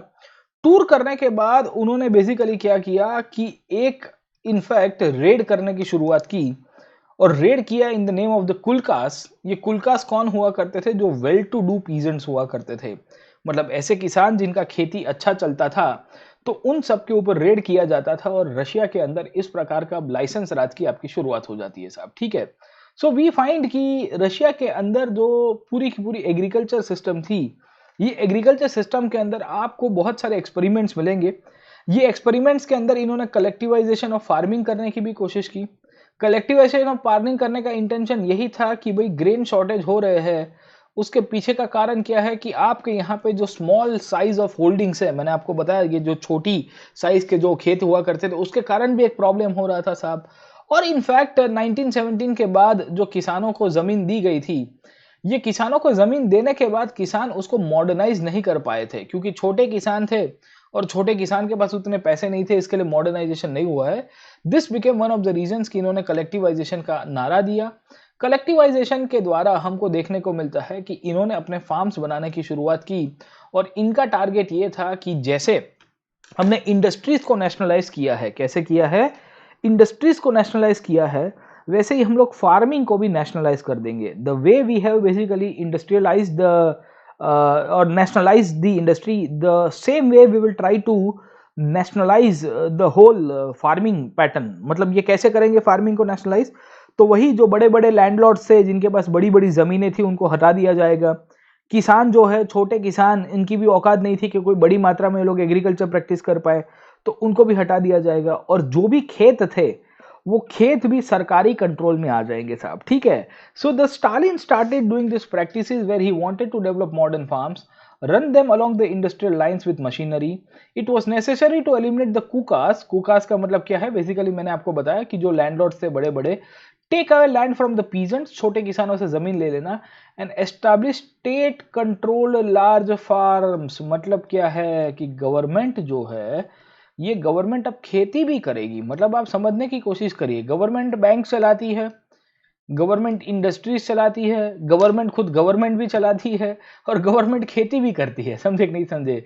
मतलब क्या है, what do you mean by that? हाँ ठीक है, तो हमको देखने को मिलता है कि स्टालिन की सरकार तक आते आते, by the time of Stalin, we find कि he started the collectivisation programme. तो इनिशियली कलेक्टिवाइजेशन बहुत बड़ी मात्रा में हमको नहीं मिलता है, पर स्टालिन के पीरियड तक आते आते हम लोग जरूर से कह सकते हैं कि आपका जो कलेक्टिवाइजेशन है बहुत बड़ी मात्रा में होने की शुरुआत हो जाती है साहब। ठीक है, so the collectivization of farming started. बहुत ही ग्रेट वे के अंदर हमको देखने को मिला कि कलेक्टिवाइजेशन की शुरुआत हुई, बहुत सारे चेंजेस होने की शुरुआत होती है। और स्टालिन ने जो कलेक्टिवाइजेशन किया है, जहां बड़े बड़े या छोटे छोटे फार्म्स को इकट्ठा करके उसने सबको एक कर दिया, और जितने भी पीजेंट्स थे वो पीजेंट्स को कहा गया अब तुमको कलेक्टिव फार्म्स के अंदर काम करना है। मैंने अभी आपको थोड़ी देर पहले बताया कि 5 छोटे जमीन के टुकड़े इकट्ठे होते थे। 5 छोटे जमीन के टुकड़े इकट्ठे करने के बाद उनमें से एक बड़ा जमीन का टुकड़ा बना दिया गया, that is known as a collectivization. और पीजेंट्स को कंपलसरी कहा गया कि आपको यहाँ पे काम करना पड़ेगा। जितने भी लैंड और इंप्लीमेंट्स हुआ करते थे वो सब के सब ट्रांसफर कर दिए जाते हैं इन the name of collective ownership. और पीजेंट्स जो है उनको बोला जाता है कि भाई आपको वो जमीन के ऊपर काम करना है, और जो भी प्रॉफिट आएगा वो सबके सबके बीच में शेयर होगा। तो मैंने आपको बताया कि जैसे ये 5 टुकड़ा है जमीन का, उसको एक करने के बाद 20 फैमिलीज को यहाँ पे सेटल कराया गया, 100 लोग यहाँ पे काम करने वाले थे। ये 100 के बीच में जो भी प्रॉफिट होगा वो प्रॉफिट ये लोग शेयर करेंगे साहब। ये जो सिचुएशन है, ये सिचुएशन के रूप में हमको देखने को मिला कि रशिया के अंदर इस तरह का कलेक्टिवाइजेशन की मेथोडोलॉजी चलती है। अब आप मुझे बोलिए कि क्या इंडिया में ये प्रैक्टिकली पॉसिबल है कि छोटे किसानों के पास से, small farmers and marginal farmers के पास से लैंड ले लेने की, small farmers and marginal farmers के पास से लैंड को ले लेने का, और लैंड को लेने के बाद बेसिकली उसका कलेक्टिव ओनरशिप के अंदर कन्वर्ट कर देने का, कलेक्टिव ओनरशिप के अंदर उसको कन्वर्ट कर देने का, और उसको पूर्ण रूप से एक बड़े विस्तार के अंदर उसको बिठा देने का? Getting a point? Do you think that this is practically possible? क्या आपको लगता है कि ये जो कलेक्टिव ओनरशिप का जो आइडिया है यहाँ पे पॉसिबल हो पाएगा साहब इंडिया के अंदर भी? ये कहीं पे भी प्रैक्टिकली पॉसिबल नहीं हो सकता। क्यों नहीं हो सकता, मैं आपको बताता हूँ। पहले क्या था कि भले छोटे किसान थे, मतलब यहाँ पे एक फार्म है, यहाँ पे दूसरा फार्म है, यहाँ तीसरा फार्म है, शायद हो सकता है यहाँ चौथा फार्म है, यहाँ 5वां फार्म है साहब, है ना? तो इस प्रकार यहाँ 6ठा फार्म है, यहाँ 7वां फार्म है, 8वां है, 9वां फार्म है साहब। ठीक है, तो एक बड़े पार्सल के अंदर आपको इतने सारे फार्म्स मिल रहे हैं। यहाँ फार्मर्स को लिबर्टी होती है कि वो कौन सा क्रॉप ग्रो करे। ये फार्मर्स के पास फ्रीडम होता है कि किस तरह से अपनी क्रॉपिंग को फॉलो करे। कोई बेसिकली फूड क्रॉप बनाएगा, किसी का मन किया कोई कैश क्रॉप्स उगाने की कोशिश करेगा, है ना? कैश क्रॉप्स में कॉटन हो गया, जूट, मतलब कॉटन हम लोग कह सकते हैं, या कॉटन के साथ साथ कहीं पे वीट उगा दिया साहब, है ना? तो वो अपने हिसाब से डिसाइड कर सकते हैं। The farmers can decide on their own, है ना? जब जब आप कलेक्टिवाइजेशन करते हो, whenever you do some kind of collectivization, तो उसका इम्पैक्ट क्या होता है? What impact of the collectivization takes place? Collectivization का इम्पैक्ट दोस्त ये होता है, कलेक्टिवाइजेशन का इम्पैक्ट ये होता है दोस्तों कि आपके जो फार्मर्स हैं उनकी लिबर्टी चली जाती है। दूसरा क्या है कि प्राइसेस जो है, अब प्राइसेस क्या होगा, वो फिक्स हो जाएंगे, क्योंकि आप जो भी चीजें उगा रहे हो वो भी फिक्स है। इनफैक्ट एक पूरा जमीन का टुकड़ा इकट्ठा हो गया, मतलब ये होगा कि आपका जो क्रॉप चूज करने की आपके पास लिबर्टी थी कि कौन सा क्रॉप को मैं ग्रो करूं, वो सब भी चला जाएगा, क्योंकि अब गवर्नमेंट आके बोलेगी और गवर्नमेंट आपको गाइड करेगी कि कौन से क्रॉप को आपको ग्रो करना है, कौन से क्रॉप को नहीं करना है। ठीक है, तो ये जो सिचुएशन हो रही है, ये जो सिचुएशन आपकी हो रही है, ये सिचुएशन को हम लोग जब जब समझते हैं, whenever we try to understand, तो हमको एक बहुत क्लियर कट चीजें मिल रही है कि आपके क्रॉप्स चूज करने की जो लिबर्टी चली जाती है, आपके जो स्मॉल एंड मार्जिनल फार्मर्स की जो कंडीशन है वो भी बदल जाती है। कलेक्टिव ओनरशिप का जो हम लोग पर्सपेक्टिव को समझते हैं, या कलेक्टिव ओनरशिप के अपने पॉजिटिव्स भी है और इसी के ही अपने नेगेटिव्स भी हमको मिल जाते हैं साहब। ठीक है, अब रशिया के अंदर इन्होंने कलेक्टिव ओनरशिप तो कर दी, they try to do the collective ownership, but क्या आपको लगता है कि कलेक्टिव ओनरशिप चल पाएगी? क्या आपको लगता है कि कलेक्टिव ओनरशिप चल पाएगी साहब? ठीक है, तो वी फाइंड कि बहुत सारे पीजेंट्स थे, इन्होंने रेजिस्ट करना शुरू कर दिया और डिसाइड किया कि भाई हम तो है ना आपकी जो बात है उसको नहीं स्वीकारेंगे। आप हमको कंपलसरी बोल रहे हो कि हमको खेत पे काम करना है, किसी और के खेत पे काम करना है, प्रॉफिट होगा सबके बीच में इक्वली डिवाइडेड होगा। अरे पहले मेरे पास 10 बीघा जमीन थी, 10 बीघा जमीन से मैं अपना खर्चा निकाल देता था, अच्छा खासा पैसा कमाता था। अब आप बोल रहे हो कि मुझे किसी और की जमीन के ऊपर काम करना है और वहां पे जो भी प्रॉफिट होगा 10 लोगों के बीच में शेयर किया जाएगा, क्योंकि कलेक्टिव है, अब तो सबकी सामूहिक भागीदारी हो गई, सामूहिक सबके बीच में शेयरिंग होगा साहब। तो व्हाट डू वी सी कि बहुत सारे पीजेंट्स थे, उन्होंने रेजिस्ट किया और अथॉरिटीज को बेसिकली रेजिस्ट किया कि हम नहीं मानेंगे। इनफैक्ट ये इतनी हद तक नाराज हो गए थे, इन्होंने खुद का ही अपना लाइफ स्टॉक जो है उसको भी डिस्ट्रॉय कर दिया। You try to understand, livestock को डिस्ट्रॉय करने का मतलब क्या था साहब। रशिया के अंदर उस टाइम के अंदर हमको बहुत क्लियर कट चीजें मिल रही है कि कुछ कुछ जो एग्रीकल्चर जो था वो पूरी तरह से आपका मैकेनाइजेशन नहीं होता है। मैकेनाइजेशन का मतलब क्या है साहब, ठीक है ना, तो जो खेती में ट्रैक्टर होता है, ये सब चीजें हैं, डेयरी इंडस्ट्री हम लोग क्या जानते हैं। और इसी के कारण रशिया में बहुत सारे लोगों ने अपने कैटल्स को, अपने जो भी एनिमल्स थे डेयरी इंडस्ट्री के साथ जुड़े हुए, उन सबको छोड़ दिया, रास्तों के ऊपर छोड़ दिया, मार दिया, इनफैक्ट ओके क्रॉप्स को इन्होंने डिस्ट्रॉय कर दिया कि we do not want this, है ना। तो एनसीईआरटी क्या लिखती है, because they did not wanted the collectivization. तो 1929 से 31 के बीच में बहुत बड़ी मात्रा के अंदर आपका जो कैटल है, वो कैटल का पॉपुलेशन आपका डाउन हो गया साहब। अब कैटल का पॉपुलेशन डाउन होगा मतलब क्या है कि आपका दूध का पॉपुलेशन डाउन जाएगा साहब, समझे कि नहीं समझे, है ना।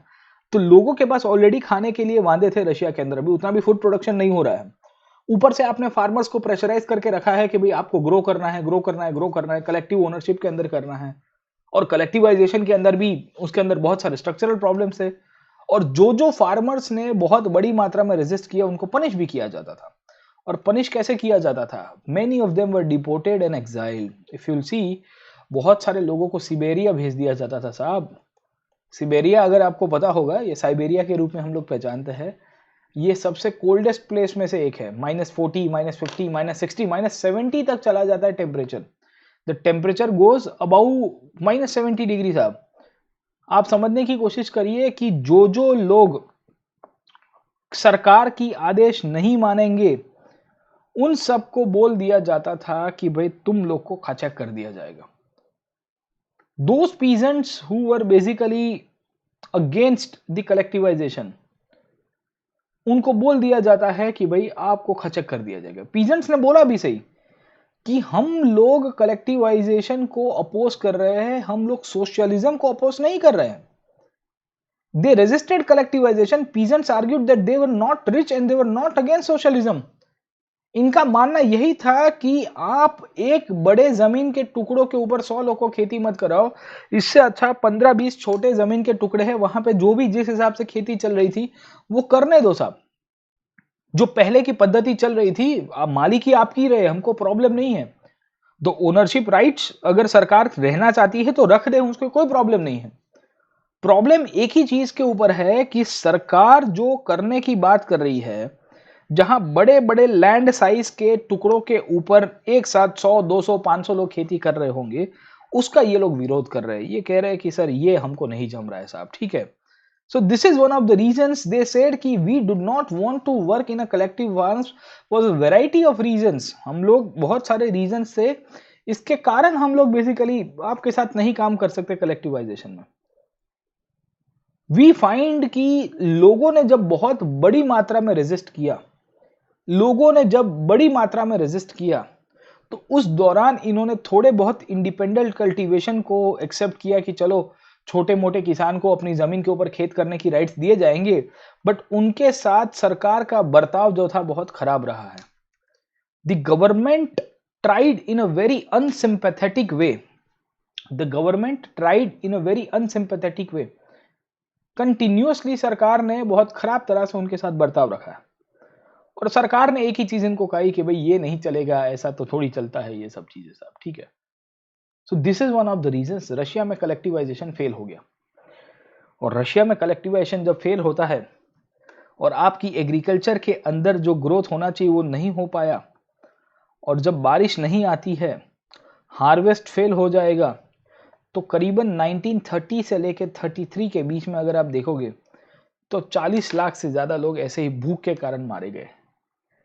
तो कभी कभी आप जब टॉप डाउन अप्रोच के द्वारा आप ऐसा सोचते हो कि हम टॉप डाउन अप्रोच के द्वारा ऊपर से डिसाइड करेंगे कि पूरे रशिया एक खेत के अंदर कन्वर्ट कर दिया जाएगा और सबको वहां पे वो खेत के अंदर काम करना है, लोगों ने हाथ खड़े कर दिए, लोगों ने हाथ खड़े कर दिए, और हाथ खड़े करने के बाद आप देखिए आपकी क्या हालत हो गई। खाने को वादा हो गए पूरे रशिया के अंदर। The whole Russia was starving at that time for hunger. 40 lakh people got killed. You can imagine कि इसका ये 1/4 ऑफ वर्ल्ड वॉर था। वर्ल्ड वॉर के अंदर इनके अगर आप पकड़ के चलो कि करीबन 7 मिलियन के आसपास थे, मतलब if you will see this is almost 50%। World war के अंदर इनके 70 लाख के आसपास मरे थे, यहां 40 लाख तो आपके अभी भी मर रहे हैं। 50-60% के आसपास लोग आपके वर्ल्ड वॉर के हाफ हो गए। वर्ल्ड वॉर में तो वॉर के कारण मरे थे, यहां तो आप कंडीशन देखिए आपकी खुद की पॉलिसीज के कारण मरे हैं। तो जब जब आप कलेक्टिवाइजेशन करोगे तो याद रखेगा कि कलेक्टिवाइजेशन हर बार सक्सेसफुल रहता है, ऐसा जरूरी नहीं है। और जिन जिन लोगों को आपने रूथलेसली सप्रेस किया है उनकी हालत क्या हो गई थी। स्टालिन का जो लोग विरोध करते थे उनको भेज दिया जाता था साइबेरिया लेबर कैंप्स के अंदर, और लेबर कैंप्स में उनको काम करवाया जाता था। -40 -50 डिग्री सेल्सियस के अंदर रास्ता बनाओ, जंगल साफ करो, मतलब बर्फ था उस टाइम पे, बर्फ साफ करो। कंस्ट्रक्शन एक्टिविटीज के अंदर उनको प्रेशराइज किया जाता है, आपको कंस्ट्रक्शन में काम करना है। यू कैन इमेजिन, साइबेरिया भेज के। एक रास्ता है, वो रास्ते का खासियत यह है कि हर 1 मीटर के ऊपर आपको हड्डियां मिल जाती है। अगर आप रास्ता खोदोगे वहां पे in Siberia, there is a bone of road, और रोड ऑफ बोन के रूप में हम लोग पहचानते हैं, रोड ऑफ डेड के रूप में पहचानते। इतने लोग मारे गए, हर 1 मीटर पे एक बंदा मर गया। जिन जिन लोगों ने विरोध किया उनको साइबेरिया भेजा। जो खेती कर रहे थे उनका खेती के अंदर विकास नहीं हुआ, और लोग मारे गए, 4 मिलियन से ज्यादा लोग। तो कलेक्टिवाइजेशन एक ऐसी प्रक्रिया है एग्रीकल्चर के पर्सपेक्टिव में जहां रशिया फेल हो जाता है, और इसके कारण इनका हार्वेस्ट फेल हो गया, तब इनकी कंडीशन बहुत खराब हो गई। ये जो कलेक्टिवाइजेशन है, ये कलेक्टिवाइजेशन के बारे में क्या लिखा गया है उसको लेके इनफैक्ट एक गवर्नमेंट का व्यू क्या है उसको समझने की कोशिश करते हैं। From the second half of February this year, in various regions of Ukraine, mass insurrection of peasantry have taken place. बहुत बड़ी मात्रा में किसानों ने विद्रोह किया है। Caused by the distortions of the party's lines by a section of lower ranks of the party and the Soviet apparatus in the course of introduction of collectivization and preparatory work for the spring harvest. क्या लिखते हैं? बहुत बड़ी मात्रा में किसानों ने विद्रोह किया है, और उसके पीछे का कारण यह है कि हमारी ही पार्टी के जो लोअर रैंक के ऑफिशियल्स थे, निचले दर्जे के ऑफिशियल्स थे, वो भी इससे नाराज है। वो भी लोगों को भड़का रहे और वो भी लोगों को मोटिवेट कर रहे कि भी आप बंदूक उठाओ, हथियार उठाओ, विद्रोह कर दो, कोई बात नहीं है, सब बरोबर है। Within a short time, large-scale activities from above-mentioned regions carried over into neighboring areas, and the most aggressive insurrection have taken place near the border. विस्तार एक छोटा सा था जहां से शुरू हुआ, और विद्रोह आगे जाते जाते जाते आजू बाजू के विस्तार में भी फैल गया। ऐसे भी विद्रोह की खासियत होती है। भारत के अंदर इंडियन नेशनल मूवमेंट के अंदर भी जब हम लोग किसानों की बात करते हैं, when we talk about the farmers, तो फार्मर्स का रिवॉल्ट भी ऐसे ही होगा। It started with a small area, small place, and gradually it will spread all over the country. And this is one of the reasons we find कि Russia के अंदर उस टाइम पे ये जो पीजेंट रिवॉल्ट हो रहे थे, जिसे इंसरेक्शन के रूप में पहचाना गया है, ये पीजेंट इंसरेक्शन के रूप में उसके पीछे का कारण क्या था, वो कारण के लिए गवर्नमेंट का जो ऑफिशियल डॉक्यूमेंट है लिखता है, the greater part of the peasant insurrection have been linked with the outright demand of the return of collective stock grains, livestock and tools. लोग एक ही चीज के लिए विद्रोह कर रहे हैं कि आपने जो खेती के बाद जो उपज हुई है, the growth that has been achieved and the production of the crops that can be achieved after agriculture, वो किसानों को वापस मिलना चाहिए। लाइव स्टॉक, उनके जो भी कैटल्स है, उनके जो भी एनिमल्स है, टूल्स, हल होगा उनका, प्ला होगा उनका, और भी इनफैक्ट है ना मैकेनाइज्ड जो थोड़ा बहुत खेती हो रहा था, और ग्रेन्स, किसान कहता था कि ये मैंने उगाया है तो मेरे को मिलना चाहिए, सरकार थोड़ी लेके जाएगी। सरकार ने लेने की कोशिश की, इसके लिए विद्रोह हो गया। The revolt took place because the government tried to take the grains which were produced by the peasants. तो ये सब सिचुएशन के अंदर हमको देखने को मिलता है कि रशिया के अंदर जो यूक्रेन वाला रीजन है, ये यूक्रेन वाले रीजन के अंदर कैसे आपकी खेती की कंडीशन होती है, उसके बारे में एनसीईआरटी ने क्या लिखा है साहब। ठीक है, तो ये पैराग्राफ है। Between 1st February and 15th March, 25,000 people have been arrested, 656 have been executed, 3,763 have been imprisoned in labor camps, and around 5,580 exiled. A report of K.M. Carlson, president of the State Police Administration of the Ukraine of the Central Committee of the Communist Party on 19 March 1930. 1930 के अंदर मार्च महीने का ये data है जो बताता है कि रशिया के अंदर किसान कितने नाराज थे। पूरी की पूरी रशियन रीजन के अंदर विद्रोह की कंडीशन हो गई थी। तो आप समझने की कोशिश करोगे कि एक साइड के ऊपर आपकी कलेक्टिवाइजेशन के द्वारा इन्होंने ये दर्शाने की कोशिश की कि कलेक्टिवाइजेशन अच्छा है, लोगों का विकास होगा, लोगों के बीच में प्रॉफिट शेयरिंग होगा, और जो भी इनफैक्ट आपका प्रॉफिट आएगा वो आपके कम्यून के बीच में बेच दिया जाएगा, जो भी डिवाइड कर दिया जाएगा। दूसरी साइड के ऊपर जब हम लोग कलेक्टिवाइजेशन की बात करते हैं तो लोग विद्रोह करने की शुरुआत करते हैं। अब आप मुझे समझाइए कि जब जब आप कलेक्टिवाइजेशन को प्रमोट करोगे, whenever you will be promoting collectivisation, तो सोचिएगा कि लोग नहीं स्वीकारेंगे, people will not accept this kind of point. And this is one of the reasons we find कि आप जब कलेक्टिवाइजेशन कर रहे थे, ये कलेक्टिवाइजेशन करने के कारण आपकी पूरी इकोनॉमिक पॉलिसीज फेल हो जाती हैं। अब इकोनॉमिक पॉलिसीज फेल होती है ना सरकार की, तो स्टालिन के बारे में बोला जाता है कि ये बंदा बहुत रूथलेस था। स्टालिन कहता है कि भाई चलिए हम लोग इकोनॉमिक पॉलिसी के अंदर फेल हो गए। क्यों फेल हो गए? क्योंकि हमने कलेक्टिवाइजेशन का जो प्लान बनाया था, ये कलेक्टिवाइजेशन पूरी तरह से हम लोग फेल हो पाता है, इसमें इम्प्लीमेंट नहीं कर पाता है।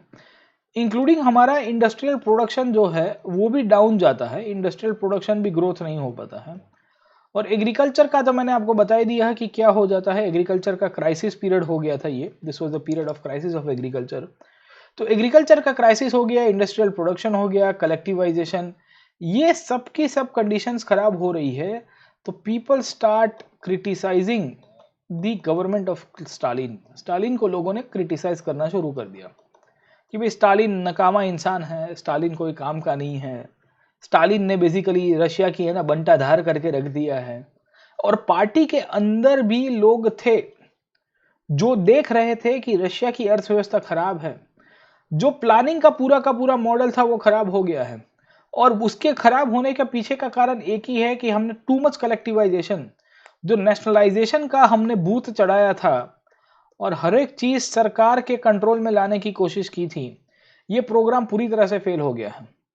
स्टालिन को जब लोग क्रिटिसाइज करते थे तो स्टालिन को पसंद नहीं आता था। स्टालिन कहता था कि भाई मेरे मन को भाया, मैं सबको कलेक्टिव फार्मिंग करके है ना खेती कराया, तुम कौन होते हो मुझे बोलने वाले, who are you to tell me. And this is one of the situations NCERT लिखता है, क्या लिखता है, Stalin and his sympathisers charge this critics with the conspiracy against socialism.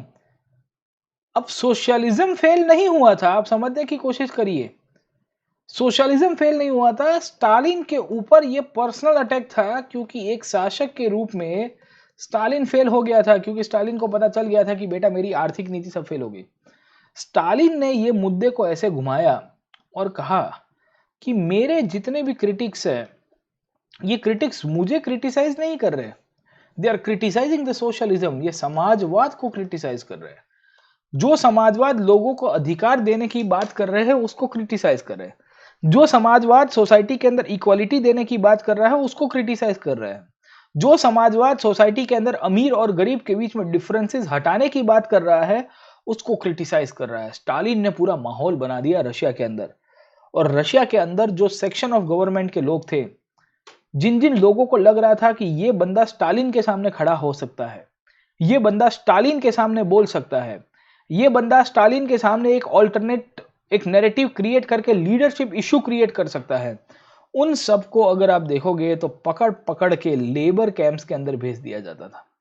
1939 तक आते आते रशिया के अंदर बहुत लोगों के ऊपर एक्विजिशंस लगाए गए, बहुत लोगों के ऊपर आरोप लगाए गए, और बोला गया कि आपने कॉन्स्पिरेसी की है टू डिफेम द सोशलिज्म, आप डिफेम कर रहे हो सोशलिज्म को, आप सोशलिज्म की आइडियोलॉजी के ऊपर क्वेश्चन कर रहे हो, आप बेसिकली ऐसा चाह रहे हो कि पूरी की पूरी पार्टी की जो लीडरशिप है वो फेल हो गई है, और आप उसके लेके एक साजिश के तहत ये सब चीज़ें कर रहे हो। स्टालिन ने अपने जितने भी पॉलिटिकल अपोनेंट्स थे जो आइडियोलॉजिकली उसको हम्बल या हम लोग कह सकते हैं कि डिफीट कर सकते थे, उन सब की पिटाई कर दी। और पिटाई करने के बाद क्या होता है, उनको प्रिजन्स में और लेबर कैंप्स में भेज दिया गया। तो वी सी कि many of the Stalin supporters were sent to labour camps, many of the Stalin supporters were sent to prisons, उनको उठा उठा के प्रिजन्स में, लेबर कैंप्स में भेज दिया गया और बोला गया कि भाई तुम्हारी कंडीशन अगर हमारे सामने पड़े तो ये हो जाएगी। Many of them were innocents, उन्होंने ऐसा कुछ कहा भी नहीं था। 20 लाख से ज्यादा लोगों को इन्होंने उठा दिया साहब, इनको टॉर्चर किया गया, इनको बोला गया कि तुमने हमारी सरकार की क्रिटिसिज्म की है, तुमने सोशलिज्म की क्रिटिसिज्म की है। स्टालिन की क्रिटिसिज्म की थी ना उन्होंने, दे क्रिटिसाइज द लीडर। लीडर को क्रिटिसिज्म पसंद नहीं आता था। अब लीडर कंट्री और पार्टी से भी बड़ा हो गया था। आप समझने की कोशिश करिएगा कि लीडर की साइज इतनी बड़ी हो चुकी थी कि वो पार्टी से भी ज्यादा महान हो चुका था और वो कंट्री से भी ज्यादा महान हो चुका था। अगर आप लीडर को क्रिटिसाइज करोगे, that means you are criticizing the party, you are criticizing the country. And those persons who will criticize the policies and actions of the leader, that means you are anti-national। ये चीज तो Russia में चल रही थी उस time पे। बहुत सारे इनोसेंट्स को पकड़ पकड़ के इन्होंने जेल में डाल दिया, उनको टॉर्चर किया और कहा गया कि आपको अपने कन्फेशन देने पड़ेंगे। Many of them were executed, जेल में डालने के बाद मार दिया जाता है। And many of them belong to the good professions, lawyers थे, डॉक्टर्स थे, थिंकर्स थे, प्रोफेसर्स थे, टीचर्स हुआ करते थे, who were shaping the new future of the Russia, जो सोशलिज्म को मानते थे पर स्टालिन की पॉलिसीज को नहीं मानते थे साहब। तो जब जब आप सोशलिज्म की बात करोगे तो सोशलिज्म एक चीज के ऊपर बहुत फोकस करता है। किसके ऊपर फोकस करता है?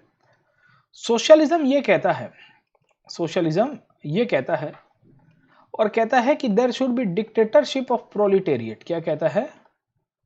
डिक्टेटरशिप ऑफ प्रोलिटेरिएट, मतलब सर्वहार जो है वो शक्ति के ऊपर रहना चाहिए और सर्वहार की ही शक्ति सबसे पावरफुल है।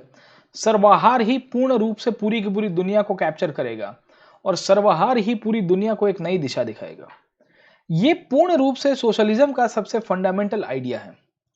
पर रियलिटी अगर आप समझने की कोशिश करोगे, if you try to understand the reality, तो हमको मिल रही है कि डिक्टेटरशिप ऑफ प्रोलेटेरिएट की जगह जब सोशलिज्म को प्रैक्टिकली इंप्लीमेंट कराया गया है रशिया के अंदर, तो हमको मिलता है कि instead of dictatorship of proletariat, instead of dictatorship of proletariat we find dictatorship of individuals. व्यक्ति ज्यादा मजबूत हो गया है और व्यक्ति के हाथ में सत्ता ज्यादा मजबूत है कंपेयर्ड टू दी प्रोलेटेरिएट। मतलब क्या है बेसिकली, जो सर्वहार जिसमें आपके वर्कर्स आ जाते हैं और पीजेंट्स आ जाते हैं।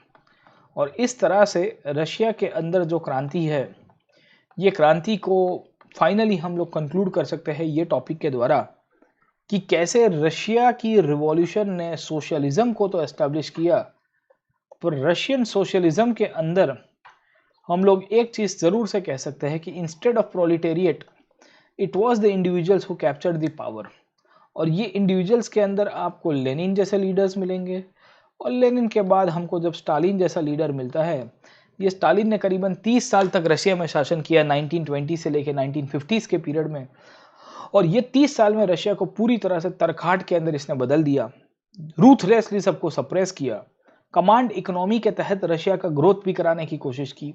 Russia became one of the I would say earliest countries जो स्पेस में जाता है, न्यूक्लियर पावर भी बनता है। वर्ल्ड वॉर के अंदर भी काफी अच्छा हम लोग कह सकते हैं कि है ना, जर्मन के साथ पहले संधि करेंगे और फिर जर्मनी के सामने भी फाइट करेंगे। तो रशिया ने अपने मॉडल्स काफी सेट किए थे।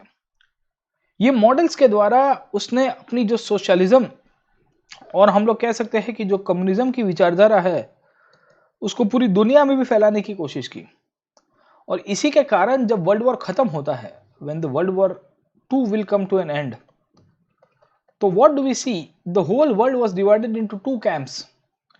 One was the capitalist camp, एक ऐसा वर्ग जो था या ऐसा कैंप था जो अमेरिका के कब्जे में था और अमेरिका ने कहा कि दुनिया ऐसी चलनी चाहिए। दूसरा अगर आप देखोगे तो आपको कम्युनिज्म मिलेगा या कम्युनिस्ट कैंप के रूप में हम लोग उसको पहचानते हैं, जिसके अंतर्गत यूएसएसआर ने अपनी विचारधारा के द्वारा लोगों को, इनफैक्ट कंट्रीज को इकट्ठा करना शुरू किया अपने ग्रुप के अंदर, और फिर 1945 ऑनवर्ड से कोल्ड वॉर की शुरुआत होती है। पर ये कोल्ड वॉर का टॉपिक आपके सिलेबस के अंदर यहाँ नहीं है। कोल्ड वॉर इन्होंने स्टैंडर्ड 12th के एनसीईआरटी में दिया है। Cold war has been mention into standard 12th NCERT. तो जब स्टैंडर्ड 12th के एनसीईआरटी को हम लोग पढ़ेंगे तो उसके ऊपर मैं आपको लेके जाऊंगा। तो अभी कोल्ड वॉर के टॉपिक के ऊपर नहीं जा रहा हूँ। I am not taking you in the topic of the cold war. अब लास्ट टॉपिक के ऊपर ये चैप्टर के अंदर चले जाते हैं और समझने की कोशिश करते हैं कि जब रशिया के अंदर आपकी इनफैक्ट ये जो यूएसएसआर के अंदर रिवॉल्यूशन हुआ, उसका इम्पैक्ट पूरी दुनिया के ऊपर क्या होता है, what is happening all over the countries. ये इंपॉर्टेंट टॉपिक है क्योंकि 1917 के अंदर बोल्शेविक क्रांति की स्थापना होना। दूसरी इंपॉर्टेंट पॉइंट हम लोग पहचानते हैं कि 1921 तक आते आते यूएसएसआर की स्थापना होता।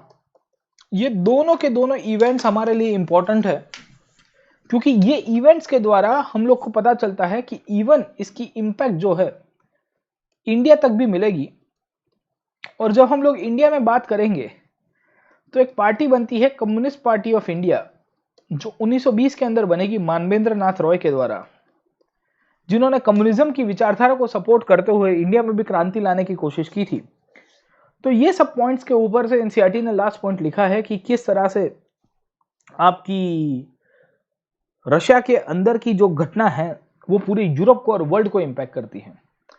अब रशिया में क्रांति हुई, वो क्रांति पहले बोल्शेविक लोगों के पहले मेंशेविक लोगों ने की थी, जहां मेंशेविक ने राजा को फोर्स किया और कहा कि आप सत्ता छोड़ दो और पावर हमको देके चले जाओ। मेंशेविक लोगों ने पावर के ऊपर आया तो उसमें तो थोड़ा बहुत वैलिडिटी था, पर बोल्शेविक जिस तरह से रातों रात मेंशेविक्स को उठला के पावर के ऊपर आते हैं, उसको लेके यूरोप के अंदर बहुत सारी पॉलिटिकल पार्टीज थी जिनका मानना था कि ये चीज गलत की गई। इवन इन सोशलिज्म, जो सोशलिस्ट पार्टी हुआ करती थी, they were not happy with the way Bolshevik came to power, and this is one of the reasons we find कि बोल्शेविक्स को क्रिटिसाइज भी किया गया था। बट खैर, बोल्शेविक रिवॉल्यूशन ने पूरी दुनिया को बताया कि कैसे हम लोग क्रांति कर सकते हैं।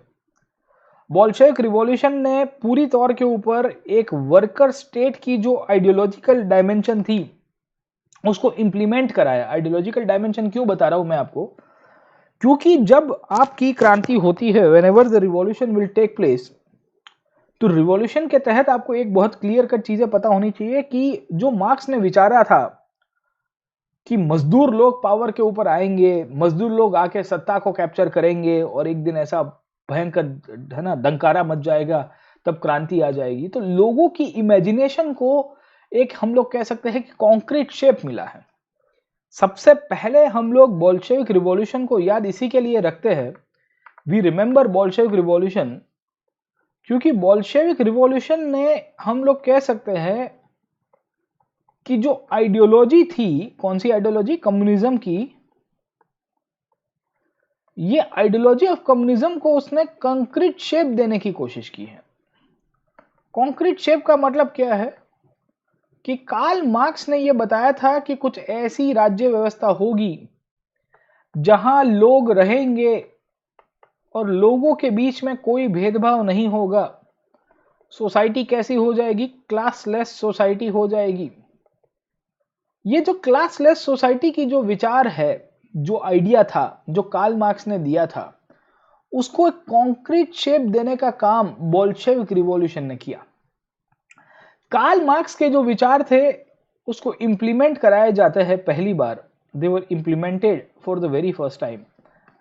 और ये चीज दर्शाती है कि बोल्शेविक क्रांति ने किताबों के बाहर की दुनिया की तरफ आगे गए, राइटिंग्स की बाहर की दुनिया की तरफ आगे गए और दुनिया को बताया कि ऐसे क्रांति होती है। और जब यूएसएसआर या रशिया के अंदर जब ये सक्सेसफुल होते हैं, जब ये रशिया के अंदर सक्सेसफुल होते हैं, तो it opened a Pandora box. Pandora box का मतलब क्या है कि उसने बाकी सारे दुनिया के और भी रीजन से वहां पे कम्युनिज्म की विचारधारा को प्रोपोगेट किया। और जहां जहां दुनिया के अंदर लेबर इश्यू चल रहा था, वर्कर इश्यू चल रहा था, जहां जहां दुनिया के अंदर पीजेंट इश्यू चल रहा था, इन सब इश्यूज को यूनाइट करते हुए पूरे वर्ल्ड के अंदर कम्युनिज्म की विचारधारा को पॉपुलर किया। इंडिया के अंदर देखिए 1915 के बाद या 1917-18 के बाद इंडिया में लेबर और पीजेंट मूवमेंट बहुत बड़ी मात्रा में बढ़ते हैं। कभी मॉडर्न हिस्ट्री के कोर्स के अंदर आइएगा, you please join my modern history course on the Unacademy plus, I will explain you in a more comprehensive way. अभी तो यहाँ एनसीईआरटी में ही कॉम्प्रिहेंसिव करा रहा हूँ। This are very comprehensive my friend. हाँ, मैं आपको अभी भी कहता हूँ, मैं पहले भी कह चुका हूँ, इतना कॉम्प्रिहेंसिव एनसीईआरटी कोई नहीं कराएगा। लोगों को लगता है एनसीईआरटी चिंटू पिंटू है। एक्चुअली टॉपिक चिंटू पिंटू ही है, पर यहाँ से क्वेश्चन जब बनेगा तो आप लिख नहीं पाओगे, मैं आपको अभी से कह देता हूँ। और मेरा मानना यह है कि अगर आपको लिखना है, प्रैक्टिस करना है, तो एनसीईआरटी का फाउंडेशन अच्छा बनाओ, क्योंकि यहाँ से आपकी है ना पूरा एनालिटिकल अंडरस्टैंडिंग कवर हो जाता है। एनालिटिकल अंडरस्टैंडिंग जब कवर होता है तो ऑटोमेटिकली आप जब तैयारी करने के लिए जुड़ोगे हमारे साथ प्लस के ऊपर भी, तो आपको बहुत एडवांटेज होगा, क्योंकि आपने कुछ कुछ चीज़ें इसमें से पढ़ी होगी। मेरे प्लस के जो कोर्सेज है वो वैसे ही कोर्सेज होते हैं जहाँ पे मैं एनसीईआरटी को बेसिक्स को कवर करता हूँ, even in my plus courses, क्योंकि बहुत बच्चे ऐसे होते हैं जो एनसीईआरटी पढ़े बगैर सीधे सीधा प्लस के ऊपर आए हैं, and that is good as well. हाँ, वो भी अच्छी बात है, क्योंकि उनको क्या है कि डायरेक्ट एप्लीकेशन मिल जाती है, फाउंडेशन भी मिल जाती है, दोनों हो जाते हैं। और यहाँ पे आप अगर आप एनसीईआरटी कर रहे हो तो ये भी कर सकते हो।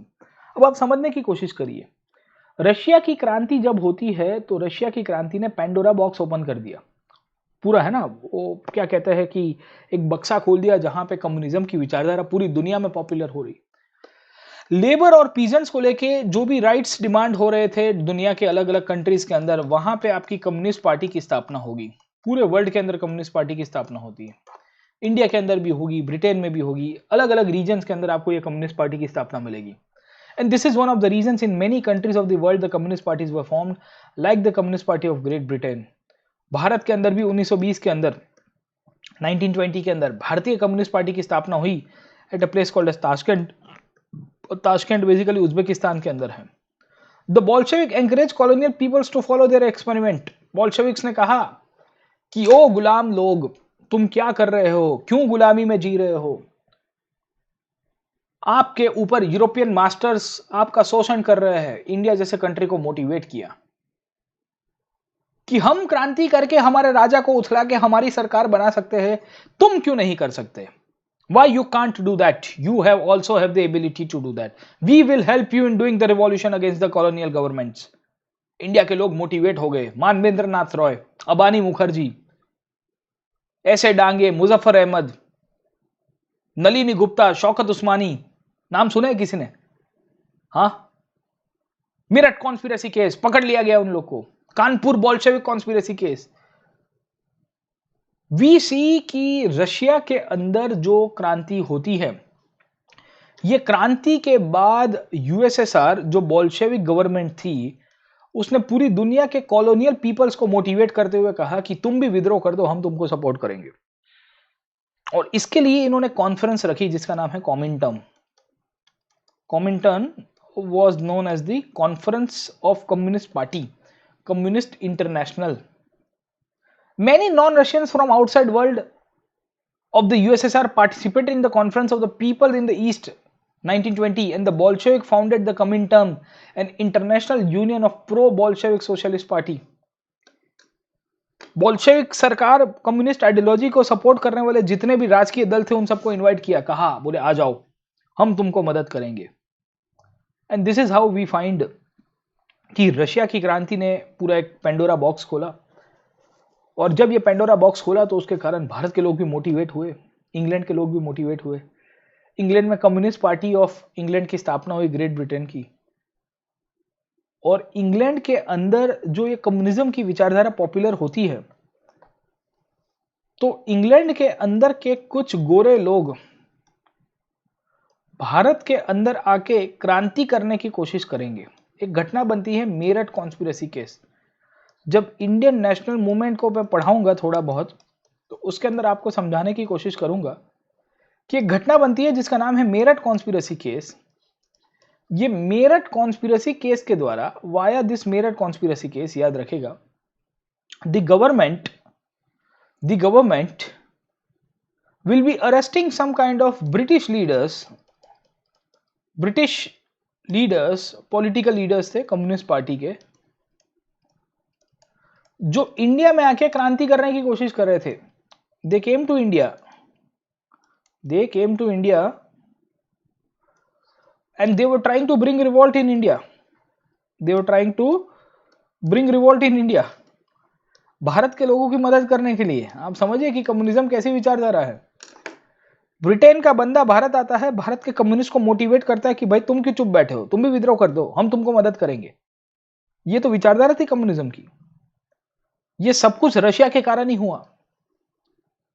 M.N.. Roy was one such person जो इंडिया की तरफ से पार्टिसिपेट करने गए थे ये कॉमिंटम के अंदर। इनिशियली मैक्सिको के अंदर सेटल थे और उनको लग रहा था कि कुछ तूफानी मुझे क्रांति करना पड़ेगा, and this became one of the reasons. Many of them basically received education in the USSR's Communist University of the Workers of the East, and this is one of the reasons we find कि communism की विचारधारा बहुत बढ़ती है।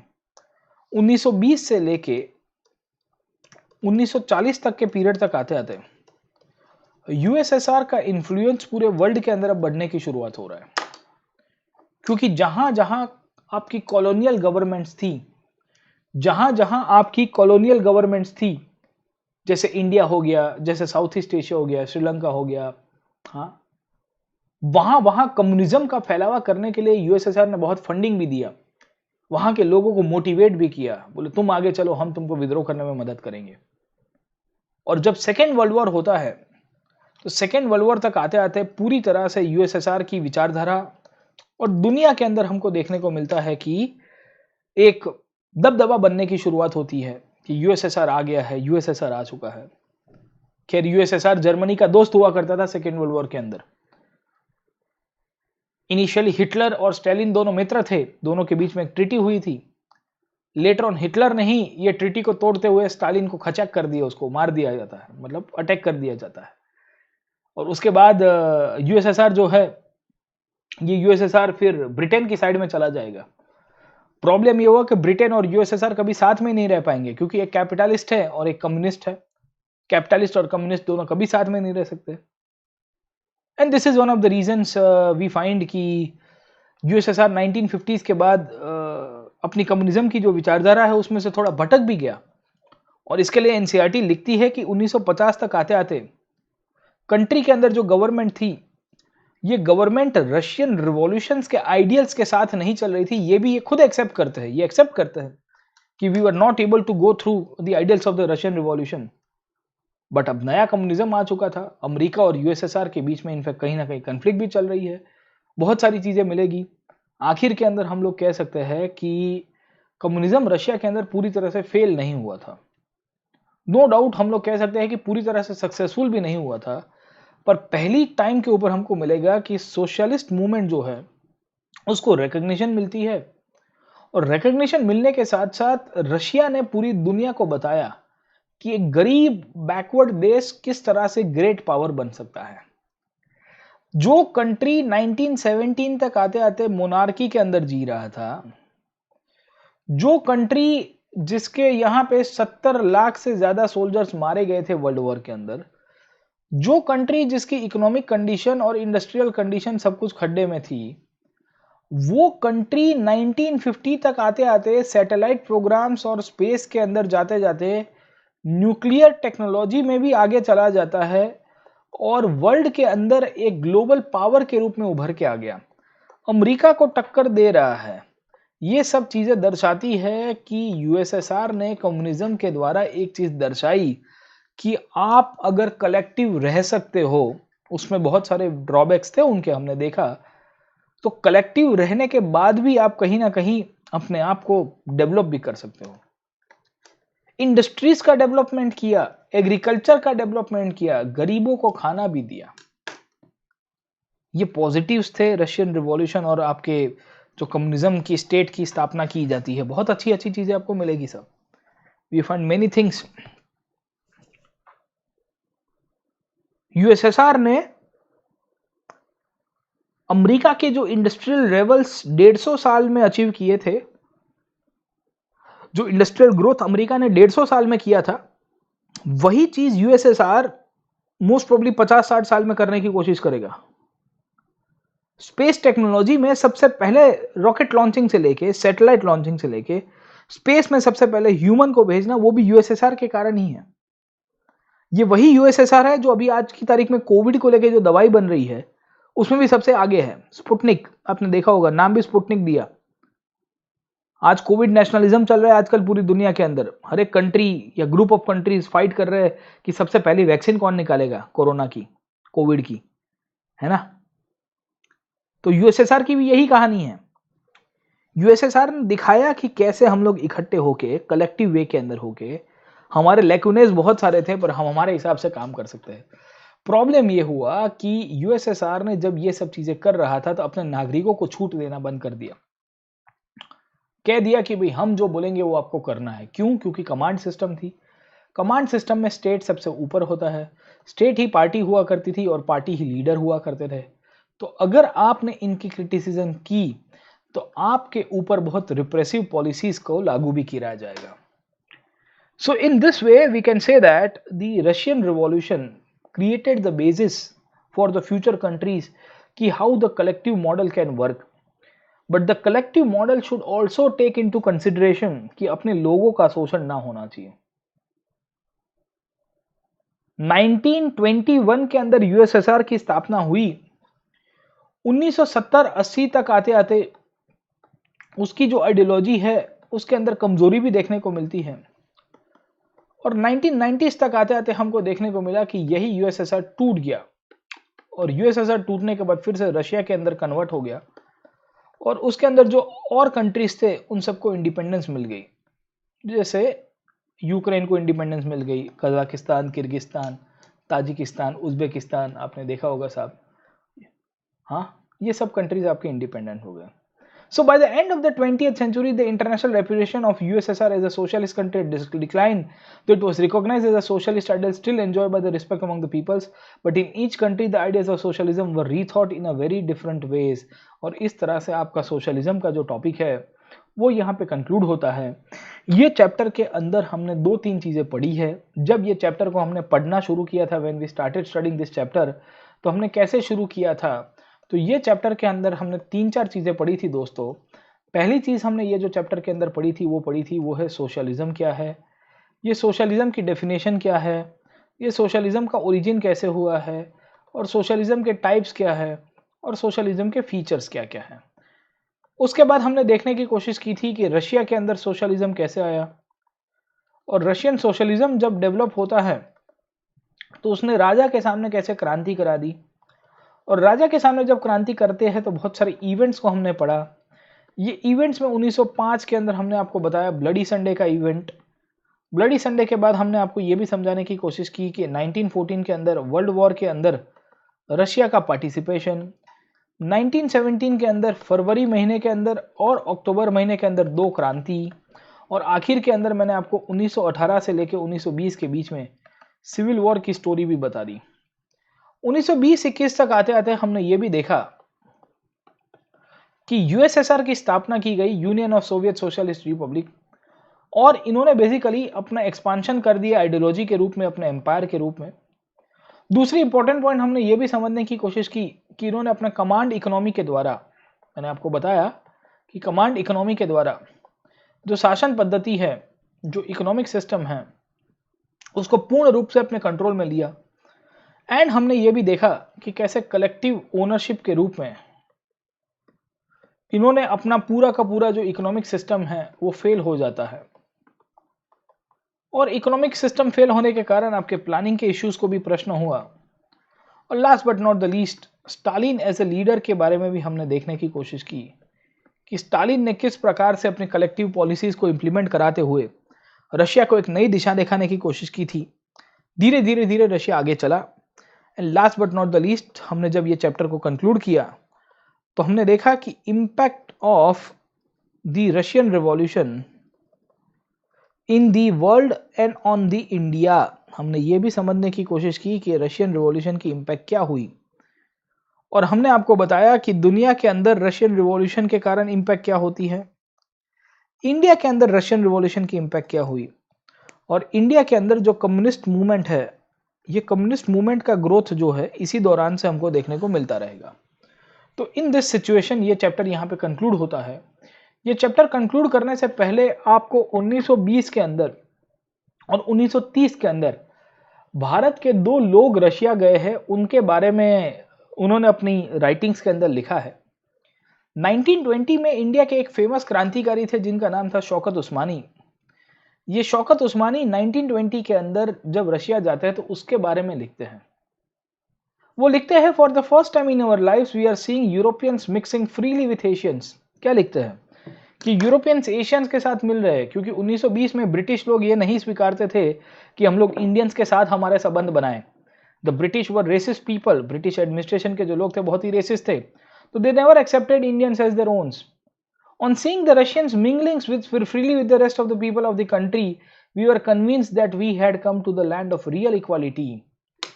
Russians जो बाहर के लोगों के साथ मिल रहे थे, आजू बाजू के लोगों के साथ और भी फॉरेन के लोगों के साथ, तो इनको लग रहा था कि अब हम लोग समानता वाले विस्तार में आ गए हैं। We saw freedom in its true light. हमको लग रहा था कि अब स्वतंत्रता है, हमको लग रहा था कि अब स्वतंत्रता है। In spite of their poverty imposed by the counter-revolutionists and the imperialists, the people were more jovial and satisfied than ever before. लोग गरीब थे, राजा की सत्ताओं ने उन्होंने दबाने की कोशिश की थी। बोल्शेविक रिवॉल्यूशन के सामने भी कुछ लोग हथियार लेके पड़े थे, क्योंकि 1920 के अंदर मैंने आपको बताया था कि Russia was going through civil war. उसके बावजूद भी ये चीज बता रहे हैं कि देखो लोग कितने खुश थे। The revolution had instilled confidence and fearlessness in them. लोगों के अंदर विश्वास आ चुका था हम कुछ करेंगे, कुछ नया करेंगे। The real brotherhood of Mankind would be seen here. This people of 50 different nationalities, 50 से ज्यादा देशों के लोग आए हुए थे। सब लोग फ्रीली मर रहे थे। No problem of caste, religion, skin colour, कुछ भी नहीं। सबको बोला जा रहा था कि तुम समान हो। ये रशिया ने भारत के क्रांतिकारियों के अंदर एक है ना कि जोश जगा दिया। No barriers of caste or religion hindered them from mixing freely with one another. Every soul was transformed into an orator. One could see a worker, a peasant or a soldier haranguing like a professional lecturer. अब आप देखने की कोशिश करिए, शौकत उस्मानी साहब Russia जाके अपना जो इंप्रेशन देखते हैं, शौकत उस्मानी कहते हैं कि भाई ऐसा तो हमने कभी भी नहीं देखा इंडिया के अंदर। 1920 का भारत, वर्ल्ड वॉर 1 खत्म हुआ है, नॉन कॉपरेशन मूवमेंट की शुरुआत हुई है, लोग यहां से वहां तहस नहस कर रहे हैं, गांधी जी अली ब्रदर्स के साथ भारत दर्शन कर रहे हैं, अंग्रेजों की रिप्रेसिवनेस अपने चरम सीमा के ऊपर है। The British are ruthless in suppressing the national movement.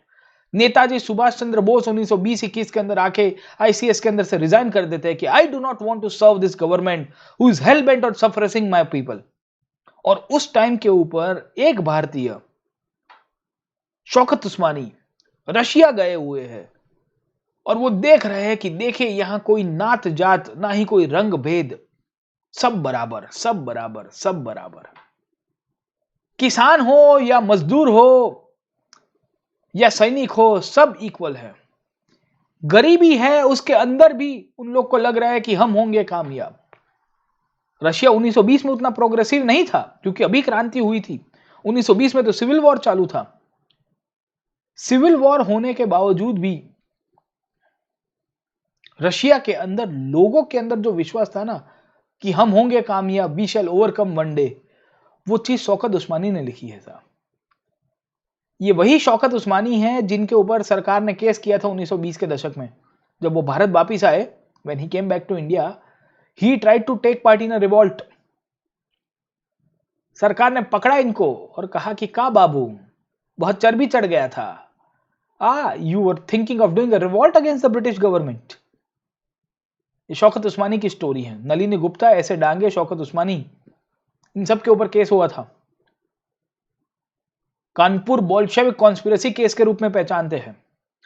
It is known as Kanpur Bolshevik conspiracy case. याद रखिएगा, नेशनल मूवमेंट का केस है। स्पेक्ट्रम पढ़ोगे आपको मिलेगा, कोई भी किताब पढ़ोगे आपको मिल जाएगा। कानपुर बोल्शेविक कॉन्स्पिरेसी केस, ये शौकत उस्मानी का केस है। बहुत जोरदार केस था ये उस्मानी ने लिखा। उसके बाद 1920 के अंदर ही और कौन गया था रशिया 1920 के अंदर? तो मैंने आपको बताया एमएन रॉय। एमएन रॉय ने ताशकेंट के अंदर कम्युनिस्ट पार्टी ऑफ इंडिया की स्थापना की? ये establish the communist party of India. इनका नाम याद रखेगा जो इंडियंस थे। और एनसीईआरटी के अंदर ये तीसरा नाम अगर आप देखोगे तो तीसरा नाम आपको दिया गया है गुरुदेव रविंद्रनाथ टैगोर का। ये भी 1930 में रशिया जाते हैं। और वो रविंद्रनाथ टैगोर रशिया के बारे में क्या लिखते हैं उसके बारे में देखते हैं। लिखते हैं Moscow appears much less clean than the other European capitals. दूसरे यूरोप के सिटीज थोड़े और ज्यादा साफ सुथरे थे, यहां नहीं था। None of those hurrying along streets look smart. लोग स्मार्ट भी नहीं थे। The whole place belonged to the workers. Here the masses have not in the least been put in the shade by the gentlemen. Those who lived in the background for ages have come forward in the open day. जो लोग पहले background में जीते थे, जो लोगों का कोई एग्जिस्टेंस नहीं था, जो लोगों को कोई पूछने वाला नहीं था, अब वो बाहर आ चुके हैं और बाहर आके अपने राइट्स के लिए बात कर रहे हैं। I thought of the peasants and workers in my own country. गुरुदेव कहते हैं कि मैं अपने भाइयों के बारे में सोच रहा हूं। मेरे देश के अंदर पीजेंट्स और वर्कर्स की क्या कंडीशन है। It all seemed the works of the genie in the Arabian Nights. Here only a decade ago they were as illiterate, helpless and hungry as our own masses. Gurudev क्या सोचते हैं? गुरुदेव सोचते हैं कि एक टाइम के ऊपर ये रशिया के लोग भी ऐसे ही हमारे जैसे थे, भूखे, प्यासे, बेरोजगार, असाक्षरकार, कुछ नहीं था। 10 साल के अंदर 1920 में जब क्रांति होती है, 1917 के बाद 1930 तक आते आते मजदूरों के हाथ में इतनी सत्ता आ चुकी थी कि ये कोई अरेबियन नाइट के अंदर जीनी था वैसा हो गया। जीनी आपने देखा होगा, वो चिराग घुसाते हैं और चिराग के ऊपर जब हाथ घिसते हैं तो जीनी बाहर निकलता है और जीनी आके पूछता है क्या हुक्म मेरे आका। तो अगर आपको वो चिराग मिला है अलादीन का तो आप जीनी को बोल सकते हो कि जीनी इन सबको एजुकेशन दे दो, इन सबको है ना कि इकोनॉमिक कंडीशंस अच्छी कर दो, इनकी स्टैंडर्ड ऑफ लिविंग अच्छी कर दो। वही चीज गुरुदेव लिखते हैं। गुरुदेव कहते हैं कि रशिया का ट्रांसफॉर्मेशन तो कोई अलादीन के जीनी ने किया हो ऐसा लगता है। अलादीन का चिराग से कोई जीनी निकला है और चिराग से वो जीनी निकलने के बाद उसने पूरी रशिया को जिस तरह से ट्रांसफॉर्म किया है 10 साल के अंदर, वैसा ही ट्रांसफॉर्मेशन भारत के अंदर भी हो सकता है। और इसके लिए गुरुदेव लिखते हैं who would more be astonished than an unfortunate Indian like myself to see how they had removed the mountain of ignorance and helplessness in these few years. दुखी होते हैं गुरुदेव कि मुझे देख के दुख होता है कि इन्होंने 10 साल के अंदर अपने अंदर जो हेल्पलेसनेस थी, बेरोजगारी थी, कुछ नहीं करने का इनके पास जो सिचुएशन थी वहां से कहां निकल गए। और गुरुदेव कहते हैं कि कब जागेंगे मेरे भारत के लोग, कब जागेंगे मेरे इंडिया के कॉमन मैन, हमारे मजदूर, हमारे किसान भाई, और कब भारत को कोई ऐसा जिनी मिलेगा जो 10 साल के अंदर इंडिया की इकोनॉमी को ट्रांसफॉर्म कर देगा, इंडिया की वर्कर्स की, इंडिया के पीजेंट्स की आवाज है वो बुलंद कर देगा। अब आप समझने की कोशिश करिए, क्या गुरुदेव वर्कर्स और पीजेंट्स के प्रति सिंपैथेटिक थे कि नहीं थे? पहला प्रश्न। दूसरा प्रश्न हमको यह देखना है कि गुरुदेव रविंद्रनाथ टैगोर जब ये चीज को लिख रहे हैं तो ये कोई स्टोरी के जैसा आपको दिखेगा। वो सोच रहे हैं कि भारत के अंदर लोग उठेंगे, हमको एक अलादीन का चिराग मिलेगा और ये चिराग भारत के अंदर जो हेल्पलेसनेस, हंगर, पॉवर्टी, इलिटरेस, ये सब कुछ हटा देगा एक दिन में ही या 10 साल के अंदर। गुरुदेव की ये कल्पना अभी तक साक्षर नहीं हो पाई है मेरे दोस्त। The thoughts of Gurudev Rabindranath Tagore has not been fully implemented, has not been materialized, and it is you, my friend, who will be doing this. आप वो जीनी बन के आओगे भारत के लिए। जब आप ब्यूरोक्रेट बनोगे तो आप जीनी बनोगे। आप भारत को एक नई दिशा दिखाओगे और जो 10 साल के अंदर रशिया ने करके दिखाया था आफ्टर द कम्युनिस्ट रिवॉल्यूशन, आप वही चीज इंडिया की स्टील फ्रेम के द्वारा भी कर सकते हो।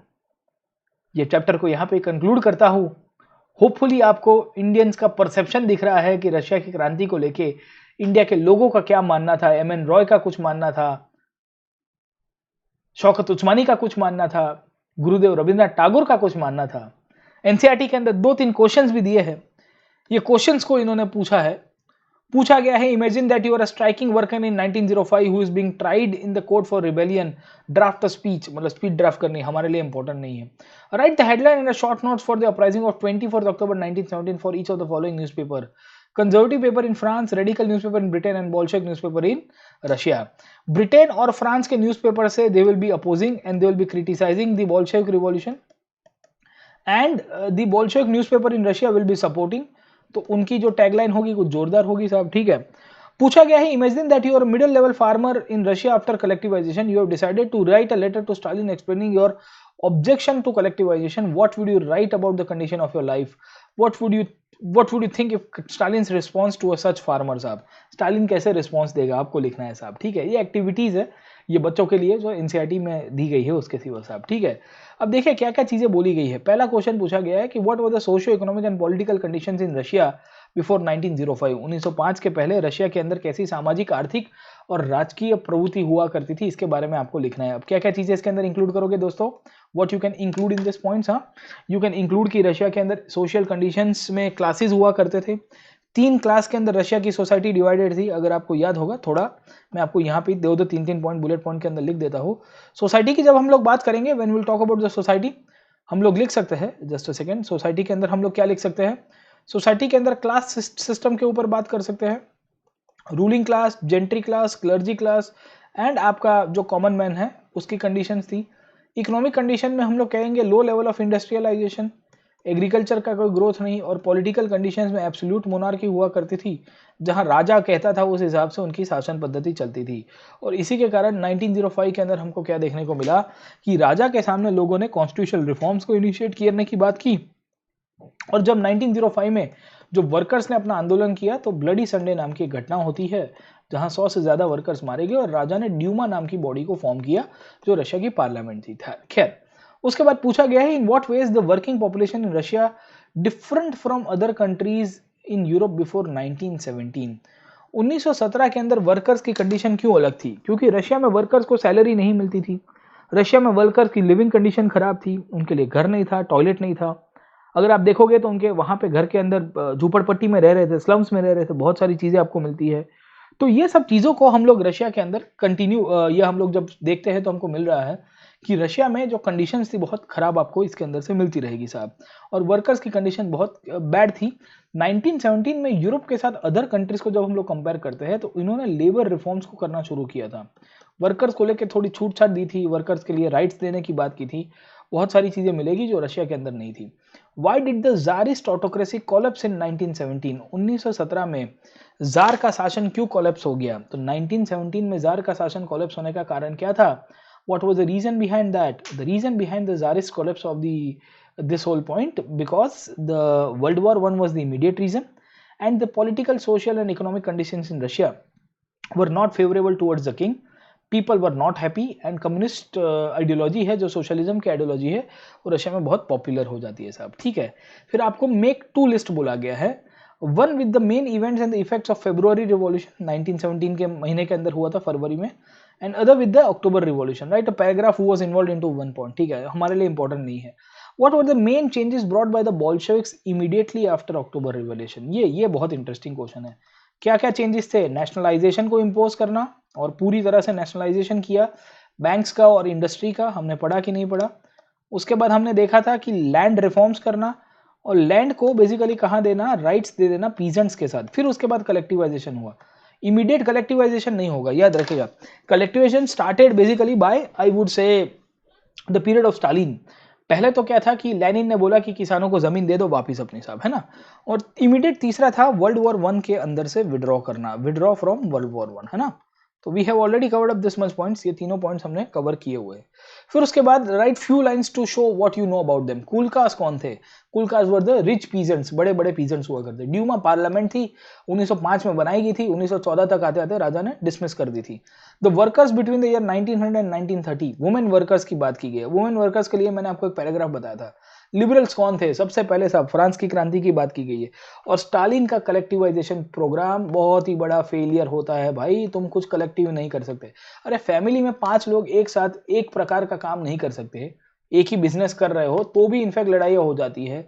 तो यहाँ तो तुम 100 लोगों को एक जमीन के ऊपर डाल रहे हो जो एक दूसरे के सगे भी नहीं है, गेटिंग माय पॉइंट, है ना। देखो कलेक्टिविटी या कलेक्टिव वर्क अच्छी बात है, ऐसा नहीं है कि गलत बात है, पर क्या है कि सबके अपने इंडिविजुअल ओपिनियंस है, और इंसान जब इंडिविजुअली काम करता है फ्रीडम के साथ तो उसका ग्रोथ होता है, और जब वो उसका ग्रोथ होता है तो वो कंट्रीब्यूट भी कर पाता है सोसाइटी को अच्छी तरह से। जब आप उसको बांध के रखते हो, अब कोई बंदा मैकेनिक है, वो मैकेनिक है, अच्छा काम करता है, पाना पकड़ चलाना, स्टालिन ने ऑर्डर दिया कि नहीं तुमको खेती करनी, you are working, you are suppose to work in agriculture, अरे तुम काहे उसको एग्रीकल्चर करवा रहे हो, why you are making and forcing him to do the agriculture, this will not be beneficial, है ना। तो ये प्रॉब्लम था रशिया के अंदर, समझे आप लोग, ठीक है। तो इतना पॉइंट हमारे रशियन रिवॉल्यूशन के अंदर हमने पढ़ा है। ये चैप्टर को यहाँ पे कंक्लूड करते हैं, let us conclude this chapter today. काफी लंबा चैप्टर था दोस्त, मुझे भी लग रहा होगा, आपको भी लग रहा होगा कि सर इतना लेंदी क्यों है साहब, है ना। तो इसके अंदर से क्वेश्चंस काफी सारे बन सकते थे, ठीक है। नेक्स्ट चैप्टर है Nazism and the rise of Hitler, very important chapter my friend. ये वर्ल्ड वॉर 1 के साथ जुड़ा हुआ टॉपिक है। एक्चुअली 1917 में रशिया की क्रांति हुई, पीछे वर्ल्ड वॉर चल रहा है, और 1920 के दशक के बाद नाजिज्म का ग्रोथ हुआ, और हिटलर का कैसे ग्रोथ होता है उसको हम लोग देखेंगे, और वर्ल्ड वॉर 2 की तरफ जो हिटलर का कंट्रीब्यूशन क्या था उसके ऊपर भी देखने की कोशिश करेंगे साहब, ठीक है। तो चैप्टर नंबर 3 इसके बाद देखेंगे, will be talking about the chapter number 3, and जहां पे मैं आपको हिटलर की पॉलिटिक्स के बारे में बताऊंगा, हिटलर की पॉलिसीज के बारे में डिस्कस करेंगे। तो इन्होंने ना बीच बीच के चैप्टर उड़ा दिए हैं, तो मुझे लगता है कि मुझे थोड़ा वो भी आपको बीच में करा दूंगा। तो मैं आपको एक थीम करा दूंगा, जब मैं ब्लैक बोर्ड के ऊपर पढ़ाता हूँ तो उसमें थीम पढ़ा दूंगा साहब, ठीक है। सब्सक्रिप्शन लेने का प्लान कर रहे हो तो प्लीज जल्दी लीजिएगा दोस्तों, क्योंकि एक तो मेरा नया कोर्स पोस्ट इंडिपेंडेंस हिस्ट्री के ऊपर आ रहा है, साथों साथ आई एम ऑल्सो प्लानिंग कि मैं वर्ल्ड हिस्ट्री का भी एक छोटा कोर्स लॉन्च करूंगा। तो कहीं ना कहीं मेरे कोर्सेज आपको अपडेट के अंदर मिलते रहेंगे। तो आप अभी पोस्ट इंडिपेंडेंस के लिए फिर मॉडर्न हिस्ट्री आएगा, फिर एंशिएंट आएगा, आर्ट एंड कल्चर आएगा, बहुत सारे कोर्सेज आपको आते रहेंगे। तो आई वेलकम कि आप हमारे साथ जुड़िए इन दिस प्रिपरेशन, और आपको काफ़ी फ़ायदा भी होगा, आपको काफ़ी बेनिफिट भी होगा, क्योंकि तैयारी में कॉम्प्रिहेंसिव तैयारी भी हो पाएगी, और मेनली कोड यूज़ कर रहे हैं, भूलिएगा मत साहब, ठीक है ना। आप आइकॉनिक सब्सक्रिप्शन भी लो, प्लस सब्सक्रिप्शन भी लो, always use the code PN live, ये मेरा रेफरल कोड है PN लाइव। इसको, है ना, कोई भी आपके कोई दोस्त को भी सब्सक्रिप्शन लेना है तो उनको बोलेगा कि PN लाइव कोड यूज करे, और आपकी जो भी क्वेरी होगी हम लोग क्लास के अंदर लेते रहेंगे। इस तरह के लाइव क्लास के अंदर कमेंट सेक्शन के अंदर मैं डाउट्स लेता हूँ, एंड साथों साथ फ्री क्लासेस अगर आपको अटेंड करना है, कैसा अनअकैडमी के ऊपर पढ़ाया जाता है, तो आप स्पेशल क्लासेस को देख सकते हो, ये एप्लीकेशन के ऊपर अवेलेबल है। वीक में मेरे एक आध दिन स्पेशल क्लास भी होता है, आप मेरी प्रोफाइल के ऊपर चले जाइएगा, you will get this photograph, आपको ये चीज़ मिलेगी, ये स्पेशल क्लास है, मेरे प्रोफाइल के ऊपर आपको दिख रहा होगा। ये स्पेशल क्लास को आप फॉलो करिए, ऑटोमेटिकली आपकी तैयारी में कैसे इंप्रूवमेंट लाया जा सकता है उन सब के ऊपर भी मैं डिस्कस करूंगा। चलिए हम लोग आज का सेशन यहाँ पे कंक्लूड करते हैं, let us conclude our session today, and like, share and subscribe to this platform. I'll see you in the next class. Till then, keep studying.